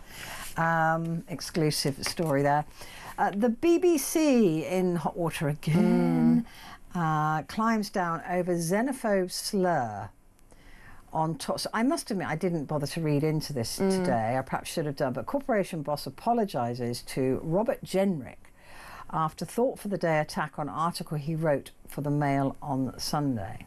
So this was the article where Mr. Jenrick said, well, you know, look, I am actually very worried about men illegally coming here with medieval views towards women, and I have daughters, and I'm genuinely very scared about these people that we don't know anything about, their previous criminal records, being here illegally. The guest then presenter on the kind of Thought for the Day then basically said that sort of raising the concerns was xenophobic, to which Robert Jenrick tweeted, I believe it was, no, it's not. It's actually being a good parent to be concerned about people here illegally who maybe pose a threat to my children. And plus, it's his point of view. I mean, I get some people with the points of view that will phone me. I might not agree with them, but you don't edit it out. Unless people swear or provoke violence. I don't think it's that controversial. That people coming here illegally, where we know nothing about any potential. I'm not saying all people coming here illegally have criminal records. I'm clearly not saying that. What I'm saying is we don't know anything about them. They aren't here legally, and sometimes once they've been rejected. And sometimes countries that they come from do have different attitudes, accepted norms of behaviour towards women, which are definitely not the accepted ones that we have or would want. But you So I worked just at the home. don't see that's that controversial. You worked at the Home Office, Yeah. right? I mean, when these people enter the country, are they not sat down and told about behaviours that are acceptable or not acceptable? No. I mean, that to me is outrageous. If you've got a But boat... bear in mind they're here kind of illegally, so at that instant you're sort of just trying to crudely process them, and then actually quite a lot of the times the people who are illegally very quickly disappear. Disappear. They're sort of, so if you're asking whether there's any kind of formal... There's no sort of guidance. They're not told, right, don't approach women in this way, don't... Certainly not in any kind of formal way that I was ever aware of when I was there. I mean, there's a sort of citizenship test and whatnot. Yeah, that's later on, though, isn't it? That's much later. That's 5 years later on. Certainly in terms of somebody arriving here and on day 2 being told, behave you yourself. don't walk up to women and just expect that you don't. There isn't that. That's but also the way, as I say, the way Robert Jenrick was sort of, and I don't always agree with everything he says, but the way that he was jumped on for, as I say, what I thought quite legitimate concerns to be raising, it was sort of like when Starmer immediately turned around and said, oh well, anybody, back in June, was it? When he turned around and said, oh well, anybody raising this idea of needing to have a national inquiry with the grooming gangs, that's jumping on a far right bandwagon. Yeah, do you remember that? Yeah, I do. It was just yeah. like, well, actually... It's just to shut us all up. But this is disgraceful of the BBC, because they also removed the programme from their streaming services and only put it back on, I think, when they edited him out. That's editorialising. That is not. The only thing that we have on this programme is a dump button, and that is only if somebody breaks the law by inciting criminality or inciting violence, or naming somebody that shouldn't be named. How often have you had to or use it? Or swearing that's on the list. They will be dumped, but not for their opinion. How often have you had to? Quite a few times in their career. Really? Okay. Yeah, quite a few times. Okay. Yeah. Especially doing late night. I'm going to definitely not want to be on that list ever, so I would like to give that assurance. No, but the trouble is, I don't know how my brain works, but I should really be dumping that, because I swear out of the studio, I swear, like it is a hobby. So I love swear word, but luckily I've never. It's something to do with being in a studio. There's a switch in your brain that I say that, and I'm obviously going to let one slip, but they can dump me as well, so it's fine. So yeah, BBC disgracing themselves again. Extraordinary, isn't it? Again, with The Guardian covering the Trump-Putin story, UK may scrap equality pledge on foreign aid. A commitment to spend 80% of foreign aid projects that include work to support gender equality. Okay. I can't imagine that's a really very popular amongst I can't imagine it's a very big budget either. I wouldn't like to. I wouldn't like to speculate on that, but I should just imagine for sort of Labour backbenchers, that's sort of another thing that they probably didn't see coming. Yeah. Right? I don't think that was particularly been told about that, but there we go. Yeah, and it'll be another stick to beat Starmer with, won't it? And the Times, Trumpian warning to Putin on eve of talks. Yep, got that. Rescue plan if universities collapse. Students in universities that go bust could be helped to find new courses through a bespoke clearing style system.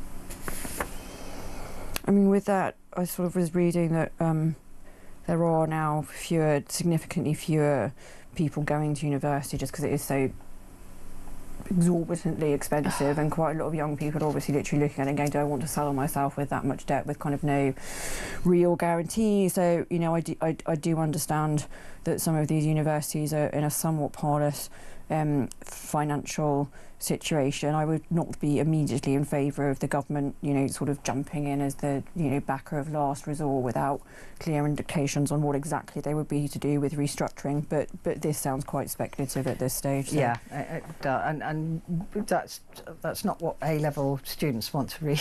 No. when they get up and look at their results. The Daily Star, let's end with news with a wink. Right, so Madness in America, the Fight House. This is great. I love this. I think it's just so brilliant. Yeah. Bonkers Man Baby will host UFC fighting bouts on the lawns of the White House. Well, look, I'm going to admit to I somewhat watch UFC fighting these days. It started with way back in the day when I used to watch all the WWE, so like, you know, bit after the Hulk Hogan era, but like kind of Stone Cold Steve Austin and Triple X and like The Rock and The Undertaker and all these kind of things, and then sort of slightly moved on for the pantomime of that to UFC. So I actually quite enjoy the kind of You sport. surprise me every time I see you.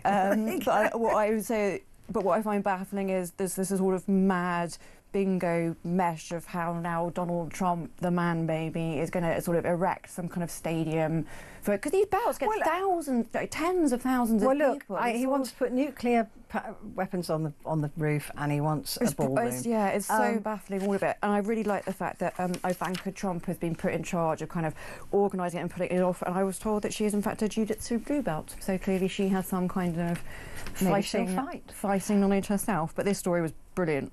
Amy, thank you. Great to see you. Thank you for coming in. See you soon. Amy Fisher, former Director of Comms for the Conservative Party. Now, though, I normally say it's just you and me, but it isn't. It's you, me, and Monica Price, who will be here in the studio to talk about nutrition. So if you've got any questions that you want to ask, maybe you've just had a diagnosis for a health condition, or maybe you've changed your diet because of a diagnosis, then give us a call. Let us know. I'd love to hear from you. 0344 499 1000. And you can message as well. Some of you already messaged some questions through to 87222. Put the word talk and your message comes through to us. So Monica Price will be here in the studio in just a moment.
across the UK.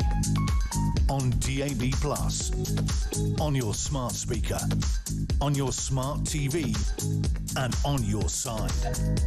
This is Talk.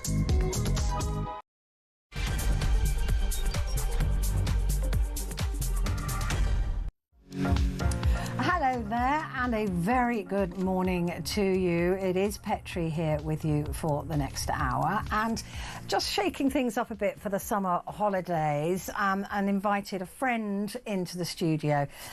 Monica Price is here to talk through with us, with you as well. Hopefully you'll give us a call or send us a message about eating yourself healthy. Because, Monica, I was saying earlier on, good to see you, by the way. Good to see you, yeah. Lovely to be here. Thank you. That people's attitude, I mean, even if we just look at the diet world at the moment, it's starting to become more, people are being more bespoke about how they lose weight, because some people will respond really well to one diet, they won't respond to another diet. It used to be, didn't it, eat less, move more, and you'll lose weight. There's no way you can fail. And that has sort of been the zeitgeist for decades. And suddenly it seems that people are going, hang on, it's not that easy. It's not as simple as that. For some people, that will throw their metabolism out, and they will store fat. For other people, you know, they need to be on. So it's really interesting, isn't it? We're just recently, it seems, learning so much more about fat cells with memory. Yes. You know, that's why you go yo-yo. It's incredible, really, isn't it? Yeah. So why is all this happening? I think it's because we've just taken a more interest in our health, and I think, you know, from COVID, maybe COVID's kind of spurred that to sort of think about our health. I think if we learned one thing from COVID, it was to look after our health. That was it is the single most important thing that you can look after. There's no question about it. And what you put into your body is going to have a serious effect on how you behave, you know, on a day-to-day basis. How, if you feel tired, if you feel energized, if you feel, you know, really sleepy, or you have a sluggish, you know, sometimes people eat in the afternoon and they think, oh, I've got to go to sleep. You know, all these, it's all about the food. And I always think it amazes me because it's the one thing we all do. You know, we don't all drink, we don't all smoke, you know, we don't all take drugs, but we all have to eat. And so it's so important that we get that right. And I think with the food industry, as it's changing so much now, the convenience food, for example, is a bit of a worry for me, because we're just eating more and more convenience foods, but we're learning more about the food. You know, like you were saying about the fat cells have memories, and you know, traditionally, when I first sort of started as a nutritionist, you know, the fat I learned when I was a nutritionist and I was doing my degree, that the fat is actually the good thing. But if you think about how we were maybe 10 years ago, they were saying, well, fat's really bad for you, you know, cut down on your fat. Yes, and now it's completely, and that's it. It is. The fat is the good thing. It's the sugar that's the bad thing. And we never really spoke about sugar, but we're really talking about it now. And I think that's brilliant, because it is the sugar. It's the sugar that feeds all of these diseases, all the chronic diseases like cancer, you know, MS, multiple neuron disease. You know, these are the things. Sugar just is can be a trigger for any of these conditions that you've got. And even if you've got something like autism or ADHD, you know, when I'm working with children and young adults with ADHD, which unfortunately is on the increase, and autism as well, you know, sugar plays such a massive part of their diet. In other words, don't have it. When they have it, I mean, crazy. Every mother in the land has got the story about, oh, I gave them sweeties. Yes, and they you know, I grew up on them. Yeah, and they were running around for you know 15 hours, couldn't get to sleep. So we all sort of know that connection. But it's still, when you again with the diet industry, rather more than the health industry, when you take fat out of something, it's replaced with sugars, absolutely, usually, or salt. This is it. And so that's why they're saying even these. The red milk, which is practically water. Yes. And why bother? I know, exactly. Why bother? I mean, I have trained myself. I can only have semi-skimmed. The full fat is too fatty for me now. Yeah. But it's really interesting how these things are... It goes in a circle. Yeah. Honestly, everything goes in a circle, because you were saying just then about the fat and the sugar, and it really is so important that we get that right, because we have almost been trained, don't eat fat, fat is bad, and it's completely the opposite, and the other thing is slightly worrying is that the lack of people that are eating meat. So what's happening is that people aren't getting their protein. Now, I don't care whether you're a meat eater or whether you're vegan or vegetarian, but protein is key, and we're seeing a serious now rise in children that are just not eating enough protein. And of course, it's essential, it's crucial for their muscle growth. Absolutely crucial for children. And of course, that in turn is creating, as they get older, we're now seeing an increase in rickets, which is a Victorian disease. That is where the bone density. Yeah. It's just incredible, because all these things play such an important part, and I think we're relying on too much of the convenience foods again. It's one of those things where you used to go down to a supermarket aisle and there used to be hardly any ready meals or convenience foods. Now every single aisle, and also the children's aisles, which I find quite worrying. You go down the baby aisle now and it's all just convenience food. Now there's nothing wrong with that every now and again, but you really need to look at your labels and see what's actually in that food, because if it says low fat, it's going to have lots of sugar. But also, you see, I mean, this is slightly off a tangent, but I've also seen children with, because these things weren't around when my son was little, but the pouches. Yes. And they're just sucking the food out of the pouch. They're not even using spoons, so they're not learning about food and what it means to eat and what it means to sit down and just have a normal meal. Yeah. And also, Petrie, when you're doing that, when you're chewing, you send a message to your brain that you're eating, and it registers that you're eating, so you're going to feel full.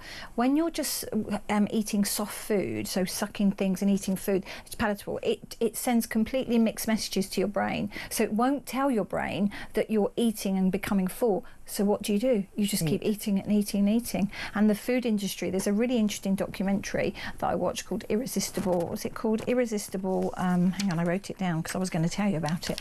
Irresistible. Why we can't stop eating. And it was fascinating. And it talks about soft food and how the food industry is making the convenience food soft. And if you think about it, ready-made lasagna. Disgusting. It's completely soft. Lots of convenience food is soft, so what that does, it's not sending the signal to your brain that you're actually chewing and eating, so your body doesn't know that you're getting full, so you just keep eating, and that of course is going to contribute to being overweight and obesity. Feeds the industry. Exactly. Because what they like us to be is... They like us to be like that. And they like us to be addicted to that high salt, high sugar, and in some cases high fat. Yes. Things like burgers and fast foods. Yeah. But the thing that is a real issue is that the Food Foundation has found that 1,000 calories of healthy food costs an average of £8.51, just for 1,000 calories. For the less healthy food, the cost is £3.25. It's crazy, isn't it? So the poorer you are, the more likely you are to have to eat that high calorie, low value food and low cost food, but low value I mean in terms of health, and feed that to your children. It's not because you're a bad parent, it's because literally the difference between those two prices is crazy. Not affordable. But also there is also that element where we've taken the cooking out of schools. So I used to work so much with the Sure Start Children's Centres and go into schools and teach people how to cook, teach the children how to cook, teach the parents how to cook. So whilst you're absolutely right, and most studies will say that in deprived areas you're more likely to have, eating problems, overweight, more takeaways, exactly, convenience food. But if you learn to cook, then you can go out and buy, the fresh vegetables and the fruit, and that will make a meal for a week. That's what I used to do. But we've just taken that away from our schools, and we need to bring that back. I completely agree with that, and but also we've got a situation where people are time poor. Oh, everybody's working, and they don't have ovens. They don't have the cooking equipment. No. So there's that poverty as well. There is, and the new houses are being built with just kitchenettes. Yeah. We've become America. Everything that happens in America will happen in England. It takes about 10 years, but I always say it, and it's absolutely true. The houses in America, they don't have. They even go out for coffee. You know, I was recently in America, and you know, they don't even have a coffee machine in the house. They go out for coffee. They wake up, they go out in their PJs, go and grab a coffee, and come back in. They can't even be bothered to switch the well, they don't have kettles, but switch the the coffee machines on now, and they have the smallest kitchen, and they're getting smaller and smaller and smaller, and they're also just microwaves, and you know, they're not ovens. You know, they don't have any hobs. It's just all jing jing jing ping done. Yeah. And that's that's just for convenience food. Again, it's convenience. It's the clue is in the title. You know, the clue is in the title. It is really... It's quite scary, It actually. is concerning. And as you said, what happens in the States does tend to come here. We'll dive more into the cost of things and how you can eat healthily for less money. But we've got Joe on the phone, who's been waiting patiently. Oh, bless her. Joe in Wiltshire. Morning, Joe. You wanted to have a chat with Monica? Yes, I did. Good morning, Joe. Hi, Monica. Can I ask? I have an autoimmune issue. Yeah, okay. But I've also been looking into ACEs. To what, sorry? You've been looking into? ACEs. ACEs. What's an ACE? I'm sorry, I don't know what that is. It's an adverse childhood experience. Okay. Adverse childhood experience. Okay, ACEs. Okay. So some past trauma that you've been through. It would appear so. It's new to me. And I wondered if you were aware of this. Do you think that past childhood trauma is linked to your autoimmune disease? Is that what you're saying? Yeah. Yes. Yeah. Is it? Do you feel there's a link, Joe? Sorry, say again. Do you feel there's a link between the two? Well, it's a new thing for me. How new is it? Have you been recently diagnosed with an autoimmune disease? Oh, no. I've had it for 30 years. Oh, so you've had it for a long time? I have. And has it affected your weight?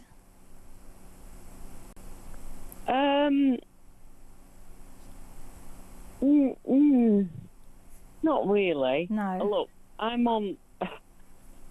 look, it's been really well documented. Yeah. And I'm on the gold star treatment of NHS. Okay? Yeah. So I don't have an issue with that. However, the ACEs is a new element for me. Is that something you've been recently diagnosed with by a doctor, or? No, it's something I've picked up on. Something you've sort of self-diagnosed? Yeah. Right. I thought, where has this come from? Mm.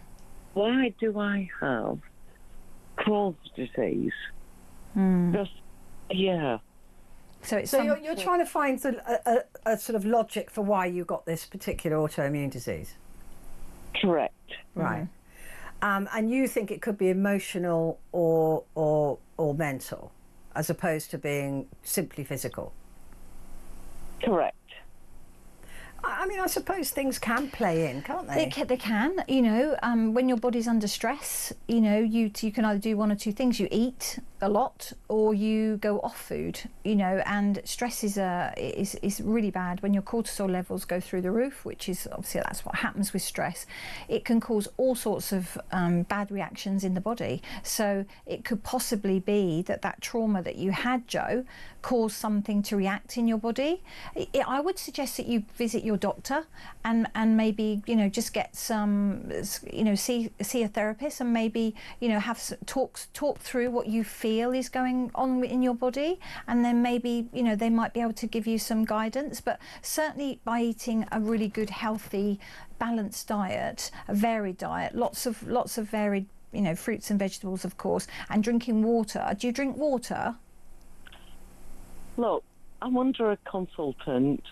I wouldn't touch my GP with a barge pole. Oh. But you can go and Um, see your consultant. Oh, I saw my consultant yesterday. Oh, well, that's good. At least you've got a good relationship with your consultant then. Yeah, no, that's all good. But Brilliant. the ACEs is new to me. Yeah. And you don't know about it. You need to look into it. Yeah, I've never heard of it. Never heard of it. But Yeah. Jo, thank you for that. Thank you for calling and letting Thank us know. We'll take a quick break, but we've got some questions that have come in on the text as well. But if you want to ask Monica anything about nutrition and your health and how maybe you need to put on weight, you need to lose weight, you need to, you've got an autoimmune disease, or you're pre-diabetic, or you know, you're worried about your heart, or you've had a cancer diagnosis, and you wonder how nutrition can help with the outcome of that, then pick up the phone 0344 499 1000.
Across the UK, on DAB+, on your smart speaker, on your smart TV, and on your side.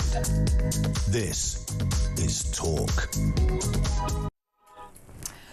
This is Talk, and it's Petrie here with you, and with me is in the studio is Monica Price, a nutritionist, and we're talking about food and how, you know, asking really, can you eat yourself well? Can you make a difference to a diagnosis? Now, obviously, when there's no suggestion that you drop seeing your doctor, or if you're going to change your diet and you have got a diagnosis, then please talk to your doctor before you do that. Never take medical advice from any radio show, although we'll try to be straight down the line with it. But it certainly, if you've had a diagnosis of something horrific, changing your diet to being somewhat more nutritional while still having conventional medical, treatment. absolutely. Must be. And chemotherapy as well. A lot of people say that they find it difficult to eat after chemotherapy, so what kind of food should they eat? It's you know,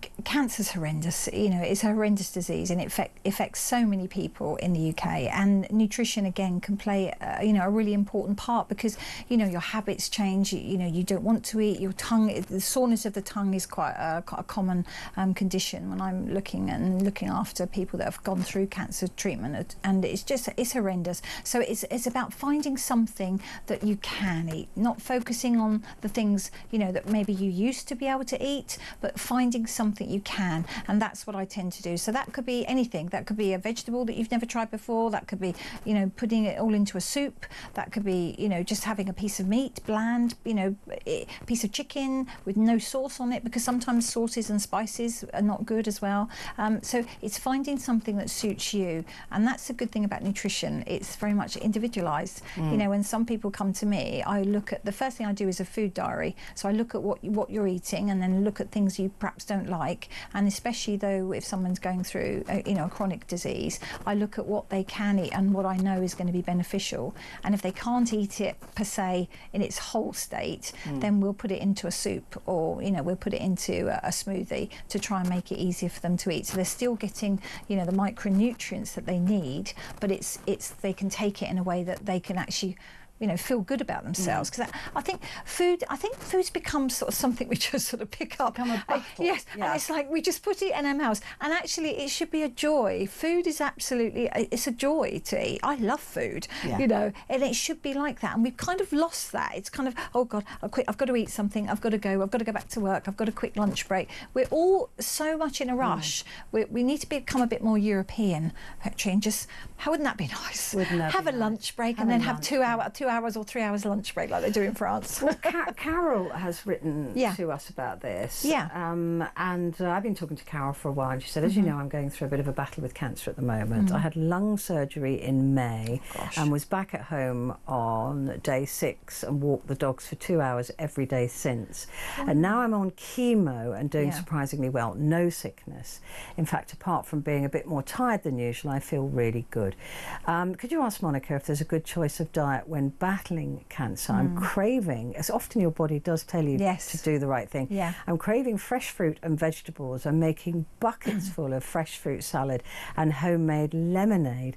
The problem I'm having is that I'm starving hungry all the time. That's interesting. That is interesting. And again, but I have heard that before. So what she's doing, she's probably filling up. So hello, Carol. So you're probably filling up on the fruit and the vegetables, which is fantastic that she's having that. But of course, we're lacking the protein. You know, we're lacking the starch, we're lacking the carbs, and she doesn't mention carbs there. And you know, those are the things that give us energy. So it'd be interesting to see what the energy levels are like. And those are the things that stave off hunger. They do. They do. You know, the fruit and vegetables are fantastic. We can have them, but it's, you know, when you look at the plate, you know, the Eat Well plate that used to be, and you know, there's portions on that Eat Well plate, and it tells you to eat, you know, so much of the carbs, so much of the protein, and that's what you should have every day. You should have a little bit of everything. But I really am finding more and more now that people are just not eating enough protein. When I read their food diaries, I think they think that they're eating well, and they are eating healthily per se, because they've got lots of fruit, they've got lots of vegetables, there's often lots of variety, but the protein is missing and the carbs is missing as well, because we've kind of, you know, there's been an attack on carbs, hasn't there? Carbs are good for sustaining weight loss and that staving off that hunger feeling. But is there protein? I mean, presumably, if the only thing that Carol can eat is what she's talking about. What about these? Are these protein powders any good? Well, they're okay. If she had to? If you have to, then yes. It's funny enough, I was talking about protein bars and things like that, because protein's now being added to so many things, but bread, biscuits, cakes, yogurts, everything, because it's become really popular. But the real reason that started was because of protein shakes for bodybuilders when they went to the gym. But it's become very trendy now, and you see everything now has got protein added. Now, nothing wrong with that per se. However, you know, if you continually eat so much protein, it doesn't matter whether you eat, you know, 1 bar or 5 bars, because nothing's going to happen. It's exactly the same. No, your body it's just going to, get rid of it. So it's not going to store it per se. So with somebody like Carol, though, who's really struggling and going through chemo, I would suggest that she does, soups, putting the vegetables into soups, and then add in maybe some chicken into that soup, or having some fish if she can. Fish is really good. And don't, again, don't fill your plate. I think we're very good at just piling everything on your plate. Just have a little bit, just buy a salmon steak, but have half the salmon steak, and then maybe flake it up and then put it into a wok and stir fry it with some spring onions, ginger, garlic, add some soy sauce. These are the things that you can do really quickly, and that's very nutritious. And then you can just throw in any vegetables that you happen to have lying around in your kitchen, and and something like that. And also the taste, then often that sort of taste, they'll be able to taste it, because it's probably the taste buds, and it sounds like, because she's craving, she's doing a lot of fruit and that, so it's the sugar again. It's the sugar that, because obviously there's a lot of sugar in fruit, so it's it's finding that balance. And also, I think with cancer, I was talking about this to actually a cancer patient, and there's a big thing now about fasting. And if you have cancer, it's actually good to fast. It's actually good to let your body just try and sort of regulate itself, because when you go through chemotherapy or radiation, it's horrendous on your body. So your body just needs to kind of readjust. So I just think life is hard enough if you're going through chemo. I know. Well, this is it. But you wouldn't need to do it for long. It would just be 24 hours, or even 12 hours, or even 8 hours. But it just gives your body just time just to settle. It's a bit, because you can imagine when you have chemo and radiotherapy, it's very intense on the body, and I always sort of think it must be like a washing machine. Someone's plugged you in, or an electric shock, and you're just spinning. So your body just needs time just to take a moment, just to take a beat. So just by continuously eating, that I know is not a good thing when you've got cancer. So I think that what she's doing by having the fruit and having the vegetables, that's fine, but try and introduce some carbs, because there won't be any energy in the fruit and the vegetables. So I don't know, sourdough is a really good if we can have sourdough, that would be really good, because that's the more nutritious bread that we can have. But again, carbs have become bad, and I don't know why. It's because partly because of the keto, because it was the keto diet that became very popular, and that is a brilliant diet, but your body needs a little bit of that. It needs carbs. Don't totally eliminate and this is carbs probably from your why diet. She's constantly starving all the time. It will, because she's not fueling her body. She's eating, but it's not fueling it. It's not. She's lacking B vitamins, which would be the energy providers, of course. But if she can't eat anything but bucketfuls of fresh fruit salad and homemade lemonade, which probably will be quite sweet. Can maybe a protein yogurt or something absolutely. With the fruit? If that's all if that's all you can have, Carol. Stick some protein in the lemonade, maybe. Yes, put some protein powder in the lemonade, absolutely. And just try things. Try different things. Maybe when she's having her fruit, add some yogurt and add some granola.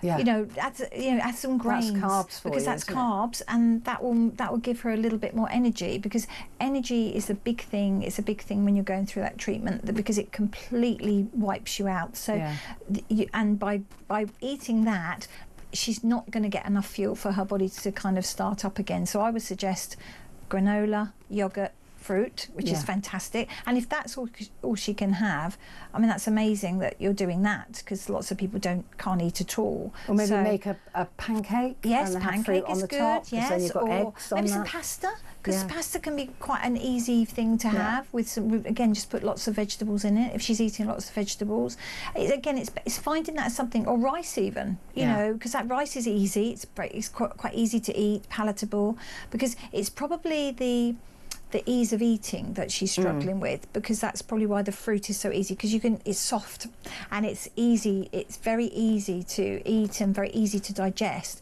But maybe the chewing and the chewier foods and the meats, of course, that might be a bit of a struggle. So maybe that's why she's sort of not going down that route. But yeah, absolutely, add some protein powder to your some if that's yogurt. all, if that's the only thing you can do. But if you can try all those different things, then try them. And that is why you're hungry all the time. Yes. So it's not that you're weird, or No. it's to do with the chemotherapy. It's Yeah. actually to do with you not eating enough. And it's the of B right vitamins, foods. because we're not. Should she also take B vitamins? I mean, well, if she came to me, obviously I'd have to see her history. Yeah. But I recommend supplements definitely during the chemo, 100%. Yeah. While you're going through it, because it completely obliterates your body. Your body is an incredible tool, but it's coming under attack from the cancer, and then you've got the chemotherapy treatment, which anybody that's gone through that will know how bad that can be. And some people, seem to sail through it, and others, can take it really hard. So I would suggest anything you can do to kind of make you're kind of giving your body a little bit of an armour. So I definitely would recommend some supplements. So if anybody wants to get in contact with me, actually they can contact me via my website, and then they can just they can ask any questions, or if Carol wants to ask something specific, I can help. But I definitely recommend that, because it's a time when your body needs it. I don't recommend supplements all the time, but when you're going through something like cancer, your body needs that extra help, and anything you can give your body when you're going through that, why wouldn't you? Why wouldn't you? And it's although Carol is saying that she's doing really well through chemo, not feeling sick, her body is still going through it. So you still need to support it with some great care. Right, I'm going to take a quick break here, Monica. We've got Jill waiting on the phone, but I'm late to my break. So too busy talking. Quick break. Back with Monica in just a moment.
Across the UK, on DAB+, on your smart speaker, on your smart TV, and on your side. This is Talk. Hello, good morning. It's Petrie here with you, and with me is our lovely nutritionist, Monica Price. Hello, good morning. Hello, good morning. Now, we've got Jill patiently waiting on the phone, so we shall wait no longer. Jill is in Hertford, and Jill, you wanted to speak to Monica? Yes, please, if I may. Hello, Jill. Good morning. Hello. I probably should be under a nutritionist, really, but years ago I did see one. I won't say too much, except to say that I've been a dancer all my life. I won't say what sort of dancer, but I was quite well known, so I don't want to say too much. But I'm underweight. Yeah. I have. I'm exhausted. I'm very all the time. I have collagenic colitis on and off, which is probably a lot of it to do with anxiety. Anxiety, yeah. Yeah, anxiety doesn't help. I my lovely gastroenterologist, although I know that I'm not really good with milk or anything, but I do have the Ames liquid shakes because that just about gives me some extra stuff each day. So even if I have half a bit or thingy, I buy my own multivits for over 60s. I have 1,000 milligram fish oil when I remember. I have probiotic in the morning, and I get given extra calcium every day because I've got osteoporosis now. Okay. If I told you what I weigh, but I have been trying to make myself consistently not less than 43. I always weigh myself with no clothes on. But today, all right, I know you go up and down in the day. Yes. My question is this, really. All the gorgeous foods I used to eat and cook and adore, I've gone off most of them. Even my own little meal that I make, which is chicken and celery. Onions upset me a lot, as you probably know, with collagenic Yes, yes. Onion, tomatoes. The only food that I'll make you laugh, I have smoked salmon usually every day at lunch. Oh, that's good. Well, is that okay that I have it every day? Yes, of course. Yes, that oily fish is really good for you, Jill. So don't worry about that. And I can't imagine you eat. How much do you eat of the fish? Well, I buy a packet of the smoked salmon. Yeah. I have one day and half the next. I usually have it with a bit of cucumber or something. I have a banana every day. I'm not good at all the different things, so I've just bought some raspberries. My only food that is a meat that I like, really, is chicken or turkey. Okay. And I'm sorry to say, now that I'm sort of old, I can't be bothered with it all, so I tend to end up buying a ready meal because what else can you do? No. I just wondered, is there anything you could tell me that I could go and buy that doesn't upset me? I think, well, first of all, thank you so much for calling in. It's lovely to speak to you. Again, what about your carbs, Jill? Do you eat do you eat bread, pasta, rice? I used to cook all my own individual Indian meals and rice. I just buy a packet of lemon and herb rice and I have half of it. Yeah. That's it. With the stuff. I'm not crazy on potatoes. No. Pasta. I'm not crazy on pasta either. No, really. no, that's fine. I mean, what it is, it's fine. It sounds like because of your situation, and also, do you suffer? I notice with your condition, anxiety is often kind of a side effect of that, if you like. Do you suffer from anxiety quite a lot, Jill?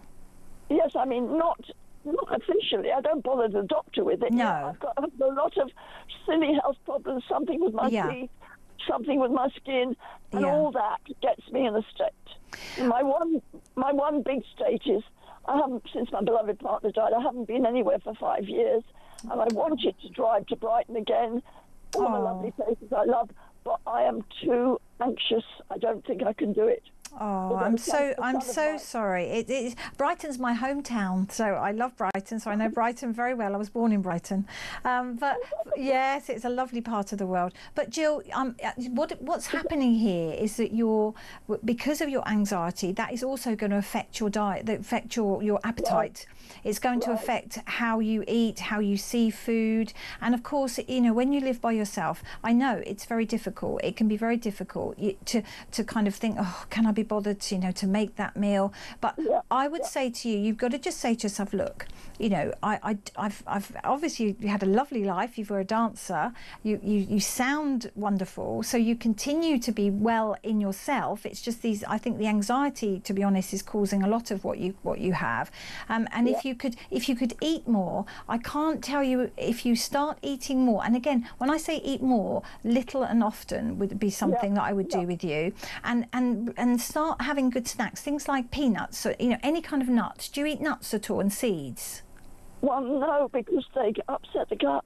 Are they upsetting your gut? Yeah. Okay. Yeah. Okay. Yeah. And obviously onions as well, because again I can see that. I don't have onions at all. No, that wouldn't be good. I put celery in my stew instead of onions. I usually put a bit of courgette and so on. Something I do have now and again, but again because it's over fatty, avocado pear. Although I like it, and I put olive oil with it and lemon juice. I might have that one day and have the salmon the next. Very nice. I do find it sometimes is a bit, Does that affect your gut as well? Yeah. And the thing is as well, when you say go to the supplements a minute, Jill, you were saying you were taking a multivit and a probiotic, is that right? Do you take those every day? And the fish oil? I take in the morning, I take a probiotic that my lovely pharmacist recommends. Yeah. A probiotic, the ordinary one for every day in the morning. The salmon, I do. Is it okay still to have the 1,000 milligrams of fish oil if I'm having a bit of smoked salmon? Is that yes, all right? That's absolutely fine. Absolutely fine. No problems at all. One thing I worried about, the multivits, which I buy from ZipFit. Yeah. I did wonder, so many of these things, we've had this absolutely fantastic hot weather, but too hot because I'm not by the seaside. Yes, that's right. Yes. It makes you sweat. Yeah. The trouble is, I haven't kept any of these things in the fridge, and it does say you mustn't store stuff over 25 degrees. Yes. Does that mean they could all have gone off? Well, I mean, it has been exceptionally hot. So if they've been on a windowsill, for example, and you've left them in the direct heat, then yes, possibly. No, I haven't done that. I can't imagine you'd have done that. So I can't imagine that. It takes a lot for a supplement to go off. But I think the problem is, Ju, it's if when you have supplements, like things like, especially things like a probiotic, what I would do if you came to see me and there was gut problems, I would stop everything else and then get you onto probiotics first to almost clean out your gut, to flush out your gut. That flushes out the toxins, because that's what probiotics do. They're very good. They fill your gut with good bacteria, often billions of good bacteria, and that will clear your gut. But if you're taking that and you're taking your multivit and you're taking your fish oil, you're kind of just jumbling them all together. I would recommend. Obviously, I would need to talk to you and see you and have a health questionnaire, but I would suggest that you just focus on either focus on the probiotics if you feel that you need those, because probiotics, you don't need to take a supplement of probiotic every day. How long have you been taking them? No. How long have you been taking them? Maybe a year or so. Yeah, you don't need to. Again, supplements, the key's in the word. It is a supplement. So, the food that you're eating, and so if you ate like a live yogurt, for example, and had that with some fruit and maybe, some muesli or a little bit of granola. I was going to say, I don't really agree with dairy, but dairy's off. Still gave me the aims. Yeah. Unless you could recommend another one that isn't dairy. Yeah, well, you could have a plant-based yogurt. There's many plant-based yogurts you could have, and I could recommend some for you. So when we're off air, by all means, contact me, and I can send you a whole list of things that you could possibly eat. But I think, Jill, what you're doing is we just need to calm everything down. It sounds to me that everything is just with your anxiety and with your not eating, and then you're obviously an intelligent lady, so you realise that you need to eat, and you kind of get yourself into kind of a vicious cycle, really. So we just need to calm everything down and find out exactly what you are eating, introduce new foods slowly but surely, foods that you like, you'll be able to start eating, and in turn of that, when you start to relax, your appetite will return. So do you drink water, Jill? Are you a good water drinker? I was going to say, my son, who is vegan, is always phoning me up and saying, "Mum, are you drinking plenty of water?" What a good son. I promised when I do drink water. That's good. Well, that's good. So Jill, that's I'm going to just pop in here and just recommend. I've put juice in. I've been told off by Monica already. But this has really helped me, and I'm not selling the product. I don't care about the product, but it's a drinking bottle.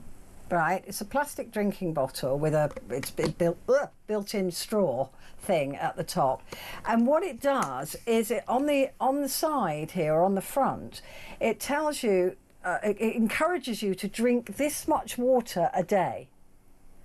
Or 2 of these a day, because I was finding before I didn't know how much water I was drinking.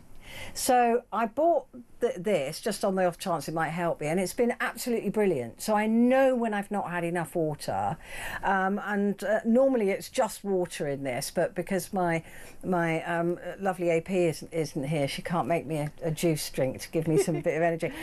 So I put juice in it. But get one of these. Get your son to get you one. Well, that is sweet, but I know I must get off because you'll be hundreds of people be waiting to get on. I usually just buy a small bottle of of Evian or something, and then I top it up with my large bottle of water, so I do know how much I drink. You do know, because this has really helped me. It's really changed the amount of that I drink. And Petrie, what's it called, this water thing? What are they called? Just, I don't know. Water bottles. If you go onto Amazon, good old Amazon, and just put in water bottles, and this one's got times on. I've noticed, so that's really good. So it's got and they'll come up. Hundreds will come up, Jill. And you just choose one, and it's got times of the day by which to keep you regularly drinking the right amount of water. I just found it was really helpful because then I absolutely know what I'm drinking. Yes. In terms of carry around that great big thing. Yeah. Well, you should see the size of my handbag. It weighs a ton. My handbag. I don't know what's in there, but very much. I could survive. I could survive on a desert island. Jill, you know I love you. Have you got a pen in front of you? Oh, don't worry. I've got a pen and paper. I've got loads of notes here. Excellent. Well, listen. Take this one down. This is Monica's email. Yeah. Okay. So it's Monica, the normal spelling, Monica. Yeah. At Monica. Yeah. Dash price. That's it. Monica dash price. Is that the sideways? Yeah, the hyphen. The hyphen. Sorry. Yeah.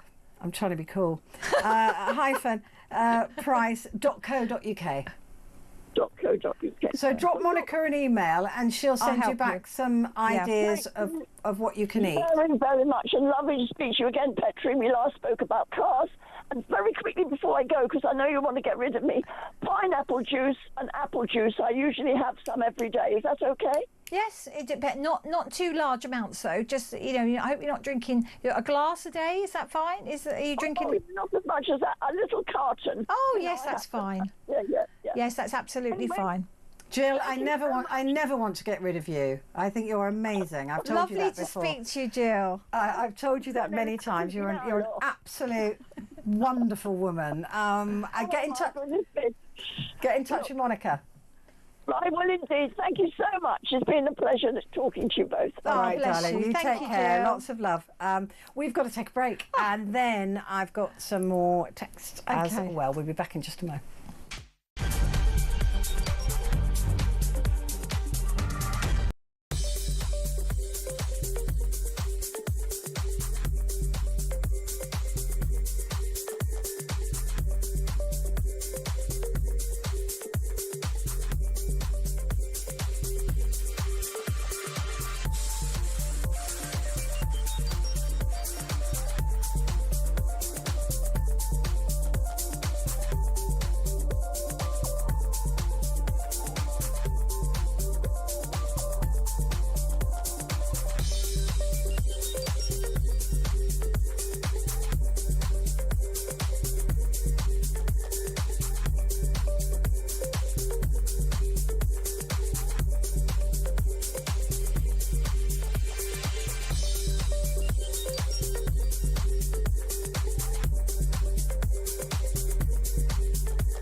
across the UK, on DAB+, on your smart speaker, on your smart TV, and on your side. This is Talk. Hello there, this is a talk, and that email, by the way, if you do want to get in touch, well, it wasn't just for lovely Jill, but Monica at monica-price.co.uk, or if you want to go and have a look at Monica's website, that is monicaprice, all one word, .co.uk. So there you go. That's how you get in touch with Monica. Yeah. Got loads of messages here that I want to get through. Here we go. Here's somebody else who needs to gain weight. This is Jen in Wolverhampton. I was given a lovely NHS brochure advising me on how to gain weight. It was all about adding tablespoons of double cream and mayonnaise to everything. How very healthy. I threw it straight in the bin. So are there other healthy ways of gaining weight? Again, it's little and often for somebody who's gaining weight. So when I work with someone who's gaining weight, it's little and often. So it's finding out the foods that you like and snacking on things like, unfortunately Jill couldn't have it, but the nuts and the seeds, because they're full of good fats, healthy fats. So nuts and seeds if you can. Flapjacks, oats. Again, it's the dense kind of whole foods, what I call whole foods. And there's nothing wrong with flapjack. Yes, it's going to have sugar in it, but it's better if you make it yourself, because then you know how much sugar has gone into it. And you can make it exactly. I make mine with honey and dates. Dates are fantastic, so I would recommend some dates. Figs, all these lovely things that are in season at the moment. We've got plums, of course. So things like this. It's what it is. It's just adding. If you like, it's the task of eating, because when you're underweight, sometimes you have a problem, just with the actual food itself, and you just don't want it. I mean, I've got a very skinny friend who, she is underweight, I would say, but she forgets to eat. Yes, it's just not interested. But it is. It's just they're not interested in food. Yeah. They can. Some people say, oh, I can go all day without food, and if I had a tablet, I take a tablet because I can't be bothered to eat. So what you've got to do though is remember that your body's not going to function unless you give it food. It's like a car. If you don't put fuel in your car, it's going to stop. If you don't put oil in your car, and the right fuel and the right oil, it's going to cause problems to the car. And your body's exactly the same. I always say my body is a high-end Maserati. Mine's a temple falling apart. But it is very difficult, because a lot of people, the diet industry, we talked about that at the beginning, it's all about losing weight. It is. But there are those people, and lots of them, who need to gain weight. And some of them have a very bad relationship, as you were just saying, with food. There's no joy in it for them. It is. So the first thing I do with someone like that is do the food diary. I do the health questionnaire first of all to discover exactly what's gone on. And usually there'll be a trigger. And often it can be something that's come from childhood.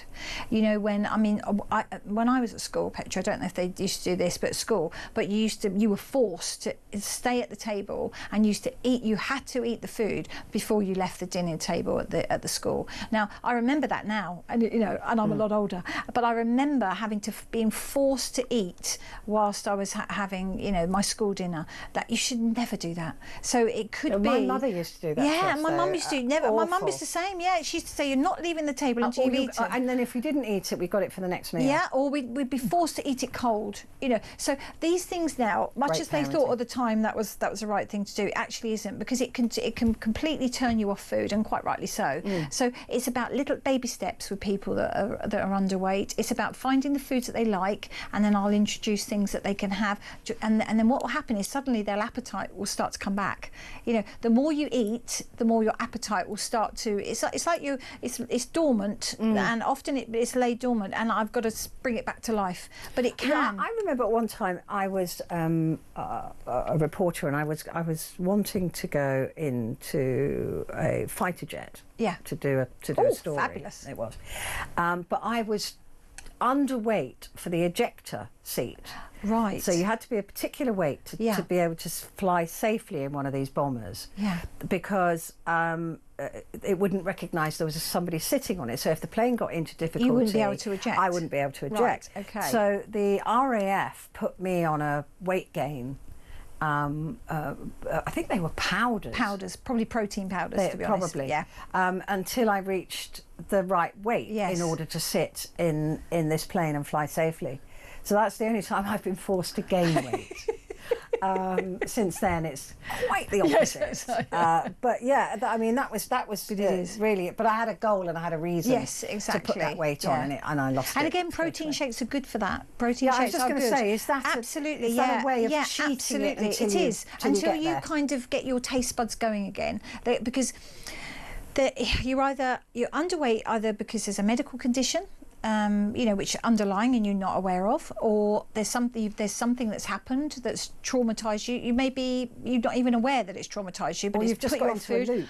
Or you've just got into this loop of just getting up, going to work, busy, grabbing something on the go, not really paying attention to what you eat, and then suddenly feeling exhausted, and then wondering why you're losing weight.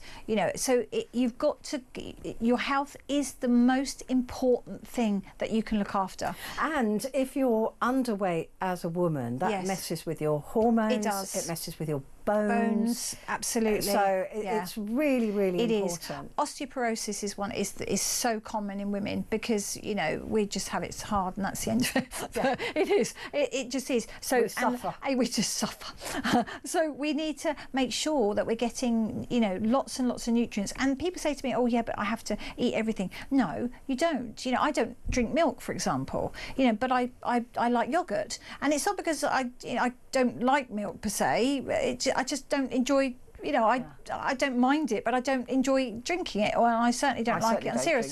So I prefer yogurt. So you just have to find something that you like. And again, I think that's where people just get so hung up on food. They think, oh, I've got to do this, or they read these fad diets and I've got to do this. No, you haven't got to do anything. No. Follow your body. Your body will tell you what it needs. When you become pregnant, your body often sends signals, and loads of people when they're pregnant, they crave things like, meats and coal and spicy food. Your body, whenever your body's telling you, oh my God, I really fancy this, it's because your body's your body's needing that. It's needing those nutrients. Like chocolate. Maybe we could have some now. Just very quickly.